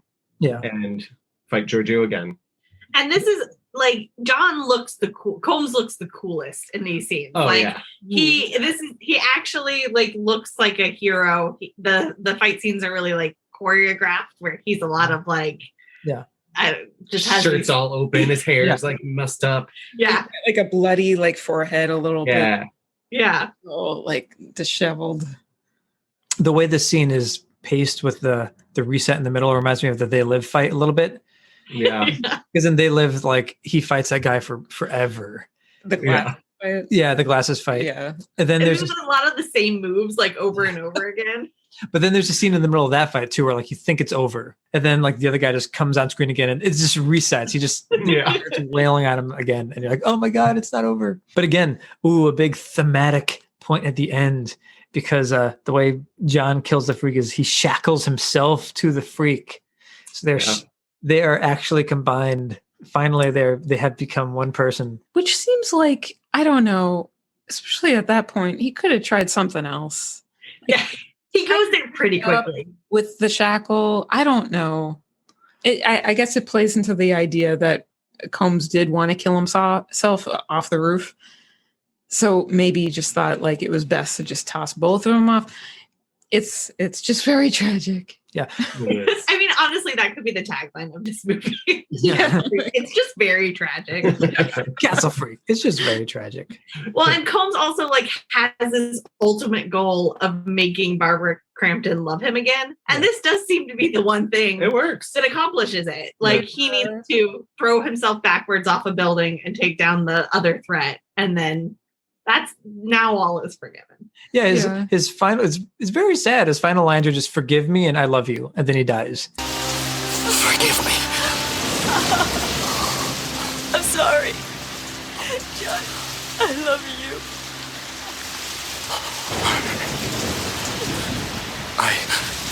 I love you. Yeah. Give me your blessing. Yeah. He does a good death scene. Like, oh my gosh. Well, Combs has had so many death scenes. And which one of his characters lives? Mordred? Is that it? Well, Dammers lives in ghost form. Yeah. Dammers is one in the afterlife. It doesn't count. What the hell? No, Dammers died. But he lives in ghost form according to the rules of that movie. Yeah. Well, he lives. We haven't seen all the reanimators. We've only seen the first two, right? Yeah, we need to. Yeah. See, He hasn't really died by the end of that one. Beyond. Yeah. Yeah. And meanwhile, like Wayne dies 8 times. Wayne can't stop dying. He's real good at it. But just to finish off this damn film, instant cut to them just carrying his casket. You assume it's his casket. It's like a funeral procession. There's no dialogue really. You see the cop with his son, and then just closing credits. That's it. it's over. They put a lot of importance kind of on that finishing scene, which makes it feel like it's going to be this like big thematic, like full circle. And it like, you can kind of find the reason. It is nice that the cop like has acknowledged the son and is not going to like kind of, but it's just kind of like, okay. Yeah. It's like thus concluding, in my notes, I have the worst vacation ever. Oh. So, God. Yeah. Seemingly, Becky should now be the Duchess. I was gonna say. So they've clearly inherited it now. There's no one else. So at least they've got sort of a. I mean, they've lost their husband and father, but they've got sort of a happy ending with that big old castle with no freak in it anymore. Yeah. I mean, I want the sequel. I want the sequel of like Becky lives there as a duchess, and then It's just normal. She just has a normal life. she has a cat, She decorates. and nothing bad happens to the cat. It's a great premise. Like a blind duchess inherits a castle rife with tragedy, or like Which I wonder if that is what the remake, if that's the slant, because it seems like the Becky character is much older. Oh, She's like maybe in her 20s or something. that makes sense. Maybe she inherits the castle. Okay. maybe. I don't think Combs is in it though, so I'm never gonna watch it. Oh yeah. Not worth it. Forget it. Who could replace Combs? How could they have even thought about replacing him? I know. Yeah. Perish the thought. Well, I looked at the IMDb of the remake just to see if he had some sort of minor role, and I don't think he's in it at all. Not even a flashback. Come on. That's messed up because if you remake Castle Freak, you need to have Jeffrey Combs at least do a cameo. You have to. Yeah. It's the law. It should be the law. It should be. Is change.gov still around? Can you still just can you still make a petition? With our billions of followers, we can get this changed immediately. Yeah. Make a law where any remake of a Jeffrey Combs film needs to include Jeffrey Combs in at least a cameo role. At the very least. Or they could do what they did with like Leonard Nimoy in the new Star Trek movies, where they just communicate with them via like Zoom, and you just see it's like a blurry hologram. Oh man. Yeah, if Combs doesn't want to travel, we respect that. He could just kind of teleconference in. Yeah. I mean, if he wants to practice, he could always come on the pod, Yeah. We could act out scenes from his movies that he could be a hologram in. I mean, really, any reason Jeffrey Combs wants to come on the podcast, he is welcome. And Barbara Crampton too. I think we neglected her so far for some reason. No more. Now Barbara Crampton is She's kind of I mean, maybe we could have done a whole Barbara Crampton podcast, but she's kind of she's often kind of just right there being amazing. Mm-hmm. He's a badass. Like I forget where I read this, but she's just always like really gung ho to do whatever needs to happen for the movie, and I respect that. Yeah. And this is very superficial, but she has a Twitter account and she posts, and she looks exactly the same as she did like in 1995, which is incredible. Yeah. Well, she's really active kind of in the horror community and all of this stuff. It's great. Well, and that is so funny though, because I think they usually do have really great chemistry. But in this movie, it really is like, it's great, like hatred chemistry. It really comes across how much she hates him. And it's obvious she does not hate him in real life. Like, it's just, she plays that so well, where whenever they're in a scene, she's just like bristling with animosity. Oh yeah, they have such good chemistry in this movie. And this movie is good because it lets them act. They're not always in peril. They're like working through their relationship stuff. They have a bad history. Like, it's really good. I like seeing them really like go for it in that way. Yeah. And Team Crampton. Oh, of course. Yes. So we could either make another podcast called Crampton Crew, or we could just kind of merge. We can just kind of include more Crampton content. Yeah, if we can do that. Yeah. We could have a Crampton content corner of Combs Crew. Yeah, exactly. It's time for Crampton corner of Combs Crew. When we make t-shirts, we could have a little pocket that just says like Crampton Corner, like on the. Brilliant. It'll happen someday. It'll happen. It's perfect. I have this type of brain where when I watch movies, especially movies like this, I just get fixated on like how it could have worked, and I get fixated on like rewriting it in my brain. And I think the first time we watched this, which was like 6 months ago, I think I actually like texted you guys like a long text chain of just like an alternate version of the story. Yeah. I forgot about that. Which I thought would work, because I just couldn't stop thinking about like that's the frustrating thing about Castle Freak is like, on one hand, it's the world's dumbest slasher film with a freak in a castle. And that's what it was based on, just the dumbest premise of a castle and a freak. But on the other hand, it's so close to having this rich theme of again, like father, son, and parental relationships, and just like the bond between the Combs character and the freak and stuff. And especially like with it ending with them shackling themselves together at the very end and falling off the rooftop. Yeah. Yeah. It doesn't quite make it there. That's for sure. Yeah. That's kind of what struck me this time too. I was like, this is a good movie. Like it's made by professionals who know how to tell a story and know how to take you on a journey and know how to take you on through people's arcs. There's just some scenes that are so glaringly upsetting in it that it's almost hard to see the bigger picture sometimes. Yeah. For me, at least. But you're right. Like, it really could be kind of a moving story, and that there isn't a lot. Like, there's the catharsis of Combs stepping up and sacrificing himself for his family, but the connection with he and Giorgio, like, there's not a lot there. That hasn't been developed at all. There could have been a whole thing with Becky having some like empathy for Giorgio. Maybe like she found out the backstory and had a little bit of like tension there where she wanted to like save him, and like they could have done, but yeah, they push Giorgio to such a like kind of violent, like dangerous, gross degree that his behavior makes it pretty impossible to like redeem him or have any connection. And then that kind of undercuts a lot of like what could develop between the characters. Mm-hmm. It seems like they were really close to a script where Giorgio starts off as a monster who eats cats in the dungeon, but then like meets Becky, because they, again, like the Becky connection, they almost have some sort of connection, and like meets Becky somehow and then becomes more human while John devolves into like a more violent, drunken character, and they switch roles in that way, Yeah, and it could have been like Giorgio actually doing the shackle and like pulling John off to save them from that would have been, That would have been full Shining. Yeah. It's like full Shining tilt, yeah. That's true. But instead, Giorgio just does all of the gross sexual violence. as soon as it seems like they might redeem him, he does something really gross and sexual and moans a lot while doing it.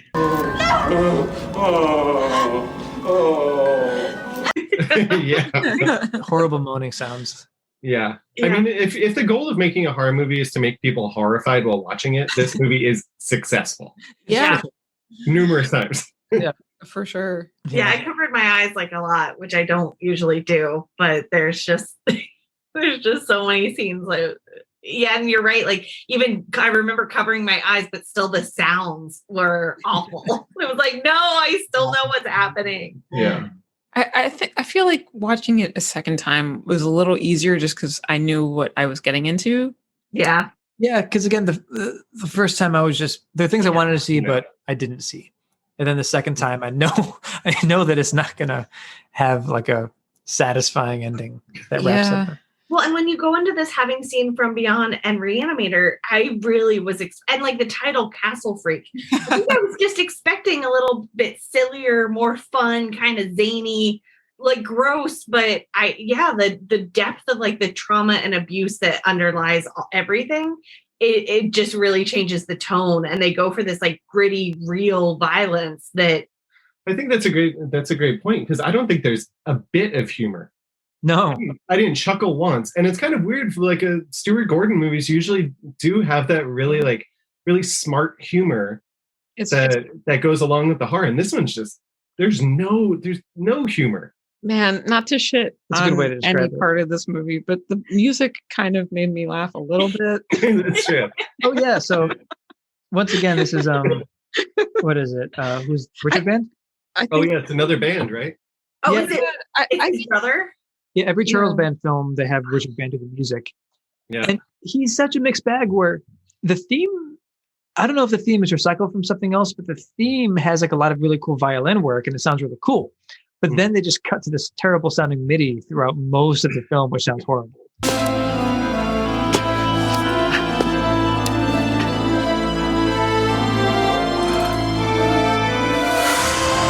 Yeah. So it's 50-50. I don't know. It's true. The theme I feel like might have been lifted from something else he made, and I can't tell. Who knows? I can see that. I do find it charming though, but a lot of times it doesn't fit what's happening in the scene quite well. Yeah. It's a little too goofy for some of the real like violent scenes, and it 100%. You're right, though. It's completely humorless. There's no humor in this thing. No, the pretty much the only things that made me laugh, and I mean it as a testament to like Jeffrey Combs, were like some of his line deliveries. Were kind of like delightful. Like the castle where he's like, I want you to search this castle. We want you to search the castle. Like the way he delivers that line, or like the whips. But yeah, that's more just kind of the flair he puts on it. Yeah, definitely. There's some really funny Combs lines. I think I skipped them a little bit. But when he gets arrested and he's in the police station, he's like, he turns into a total American. He's like, English! He's just screaming English at all the cops. Did you get someone in here who speaks English? English? Damn it! English, damn it! And then while he's being interrogated by the cops, he knows that Giorgio is in the house with his family. And he goes, I want you to get my daughter and wife out of that castle now. And now I want you to get my daughter and my wife out of that castle now. Every time he says like that castle or the castle, it's just really funny. Yeah. Castle. Whew. Combs, you really played this so well. You did a great job. He did. And I do feel like the movie did him well physically. I was saying to Catherine, I was like, it's almost like one of the sexiest you see him as like a leading man. You know, he's got the shirt open and he's like sweaty sometimes, but he's so deeply unsexual. Yeah. Like so gross in this movie. It's the most sexual we see him until we see him have sex, which is exactly. Nobody wants to see that. No. Well, it does. There were just a lot of scenes that he reminded me of like Ash Williams, like in just physically, but just does not. There's not the charisma. There's not the humor. There's not. I mean, they really don't. There's nothing appealing about his character, and that's the redemption is slightly unearned. Like it's like, good job, dude. You saved your family, but like you don't really quite understand what builds to that. Like what makes him decide, like, I'm going to become the type of person who will give up everything for my family. Because up until that point, like that is not who he has been. Yeah. And, you know, it's really strange, too, because I don't think, in retrospect, I don't think he's seen Giorgio until the rooftop scene at all. I really don't think so. Yeah. That's a good point. Yeah, I don't think he has. No, you're right. He knows that Giorgio's in the castle and threatens his family, and he's like, "Oh, I gotta rescue them." But I don't think he sees Giorgio to the very, very, very end. So he's still acting. He's still acting on that whipping boy impulse. When he heard the words "whipping boy," You put together the whole story. Okay, I feel like the first time he sees Giorgio, he should have a stronger reaction. He should be like, "What the shit is that? Like, what? Yeah, what the hell? Where's your pee-pee? Why are you naked?" Well, it would be great if you looked at him and it's just like, brother? Yeah. Like if he sees himself in Giorgio.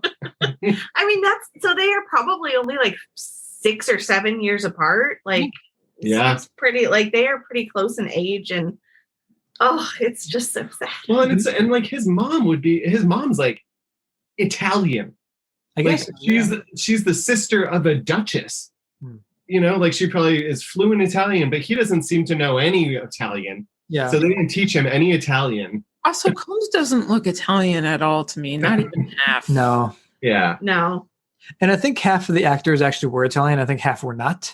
Oh. Yeah. There's a few lines of Italian which just sound so fake to me, but maybe I just don't know what real Italian sounds like. And I remember like the very, trying to remember, like the very first scene when they're driving them to the castle. The Italian sounds so fake in that scene. He's like, "Oh, I'm bringing you to the castle." Well, you know what? I hope out of anything that has come from this movie that maybe Jeffrey Combs and Barbara Crampton and some of the cast were able to enjoy some of Italy. You know, had a nice time. Yeah, somewhere. I want to go on that vacation. Yeah, for sure. Maybe maybe Combs Con can take place in this town, which is Attigliano. Ooh. Attigliano is where If this we is. could get the castle, can you imagine? Oh my gosh. Well, it does exist. I It does know. exist. Does I what's wonder if- Just like wine tastings in the evening. I, Up in the cellar. is Charles Band still alive? I don't know. I was wondering about that. He'd rent us out the castle if we gave him like enough money. Yeah. Oh yeah. Oh yeah. So we just need to get enough money to rent out the castle. Yeah. We are announcing our GoFundMe for this castle. You can buy a ticket to be chained in the dungeon. Yeah. We will whip you for free. Yeah. But you got to show that vaccine card. That's right. Yeah, your vaccine passport. Mm-hmm. We're going to take your temperature at the door of the castle. And if your temperature is 99 degrees, you got to fly all the way back to America. Oh, you don't get to go to. Yeah. To come in the castle. Yeah. If you have a high temperature, we throw you off the roof. Yeah. Oh, man. With ourselves chained to you, so we both die at the same time. Yeah. It's on theme. And again, I can guarantee that Jeffrey Combs and Barbara Crampton will be at CombsCon in Attigliano, Italy. The Charles Band Castle. So buy your tickets today. Only $10,000 per ticket. It doesn't include. It includes nothing. No meal. Some sliced bread, milk, and salami. Yeah, what do you get? As- You get 2 slices of salami and a slice of bread on a metal plate. That it was good enough for the Duke of Orsino. It's good enough for everyone else. That's right. I want CombsCon to make Fire Festival look pleasant. That's my goal for CombsCon.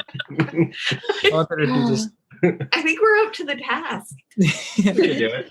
Oh, we're going to beat a Screw Up Festival, right? Oh, Yeah. oh We can do it. man. Screwed up epically. Oh man. All right. Okay. So, What was our favorite part of the movie, you guys? the Italian. Barbara Crampton. I didn't say anything. Same. I was waiting for someone to say Jeffrey. I love that cop in retrospect, actually. The cop is great. So wait, are you saying the cop is your favorite part over Jeffrey Combs? How dare you? Well, I got From the roof. Yeah. I'm tossing you off the roof. this isn't an enjoyable Jeffrey Combs performance for sure. You don't enjoy it. It's fun to watch because it's Jeffrey Combs. You get to see a different side of him, but My favorite part is Jeffrey Combs' injured left hand. Right, he smashes a wine bottle, cuts his hand open, takes a cat of nine tails, whips it into his left hand for some reason, grabs flashlights. He does everything with this like gashed up left hand. He's a trooper. Yeah, I almost wonder if he kind of like whacked his hand with the cat of nine tails by accident. It's Like yeah. trying it out. It's like, Combs, damn, that did you hurts. just like want to try it out and realize that it was a horrible thing to do? I don't know. I hope he actually didn't hurt himself somehow. Yeah, leave a note in the comments if you hurt yourself, Sir Jeffrey.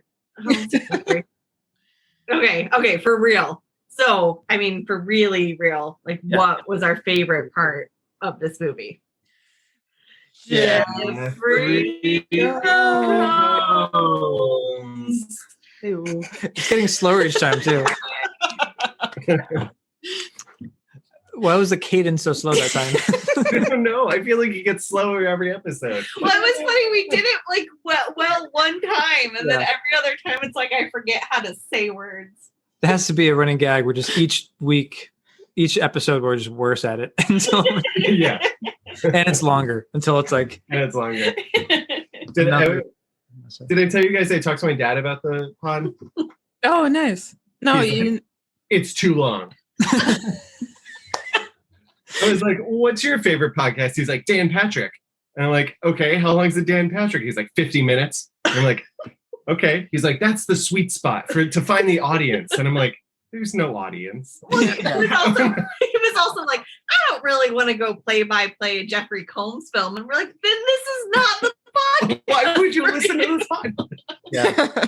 Oh, exactly. If we had 15 or whatever minutes, we would not be able to cover anything about these movies. No. Yeah. Whatever. I mean, I'm not sure if this will make it into the final edit, but we should mention that Matt wrote 6 handwritten pages, it seems, of notes. Yeah. I'll post them on. No.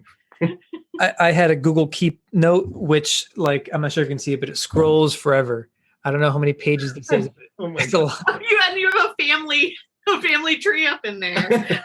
Well, I made the family tree just to understand how they're related because I couldn't visualize it because it's so goddamn confusing. It's like super simple if someone had just explained it normally. Well, and no one does. Is it important or not? Because it seems really important, but it is delivered just as like all of this stuff, and then dad did this, and then your mom did this, and then this happened, and then this guy's this, and then like you're gonna get arrested. And you're like, wait, what is that? What is the important information here? You're the bastard. You're the bastard. So you, Giovanni, are the bastard. Yeah. Okay. This is gonna be a long episode, but I feel like there's two types of people on Earth. People who don't want to know anything about Castle Freak. Yes. And then people who want to know everything about Castle Freak. Or are there two types of people who really truly care about Jeffrey Combs and those who do not? And losers. Yeah. Yeah. We need to name they say muggles for like non-magic users. Yeah. They're the Giorgios. I like that. So, Jeffrey or a Giorgio? That's Ooh, good. Very good. That's great. So Giorgios are the non-Combs. Oh, wait. No, would the opposite of Combs be scissors? Oh, brushes. Would you assume that a scissor is the opposite of a comb? Are they opposites? I'm not quite sure. It's tough. I don't know. I like Giorgios. Are you a Jeffrey or a Giorgio? It's good. It's good.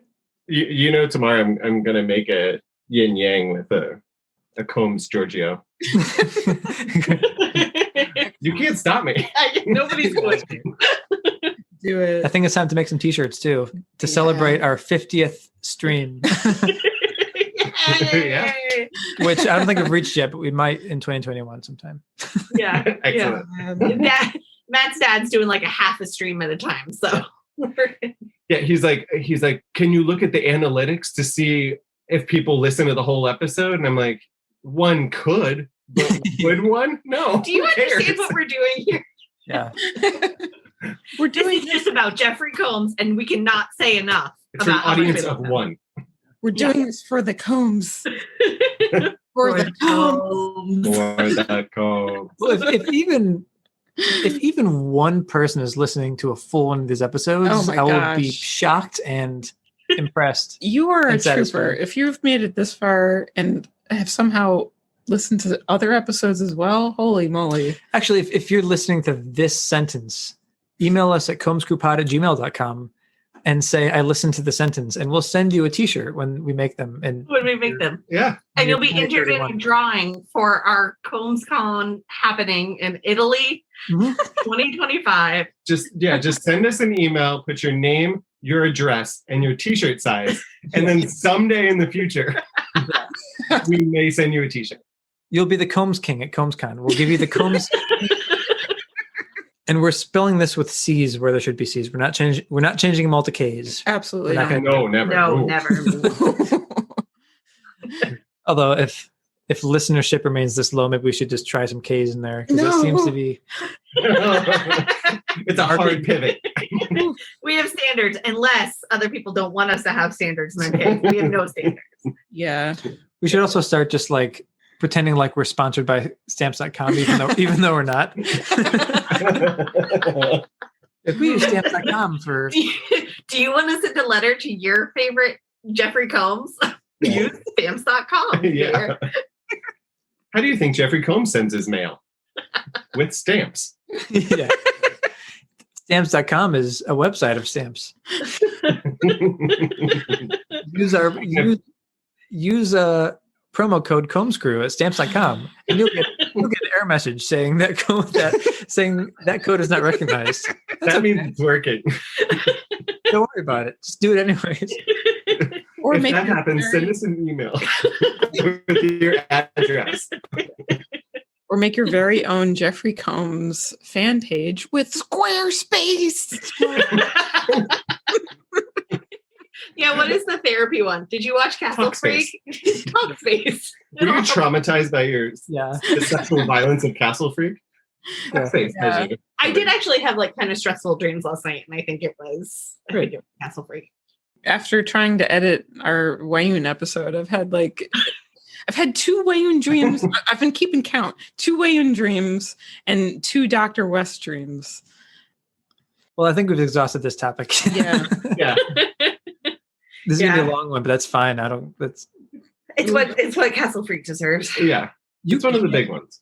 You can't talk about this movie in less than 2 hours. No. Which is 30 minutes more than the runtime of the movie at least. At least.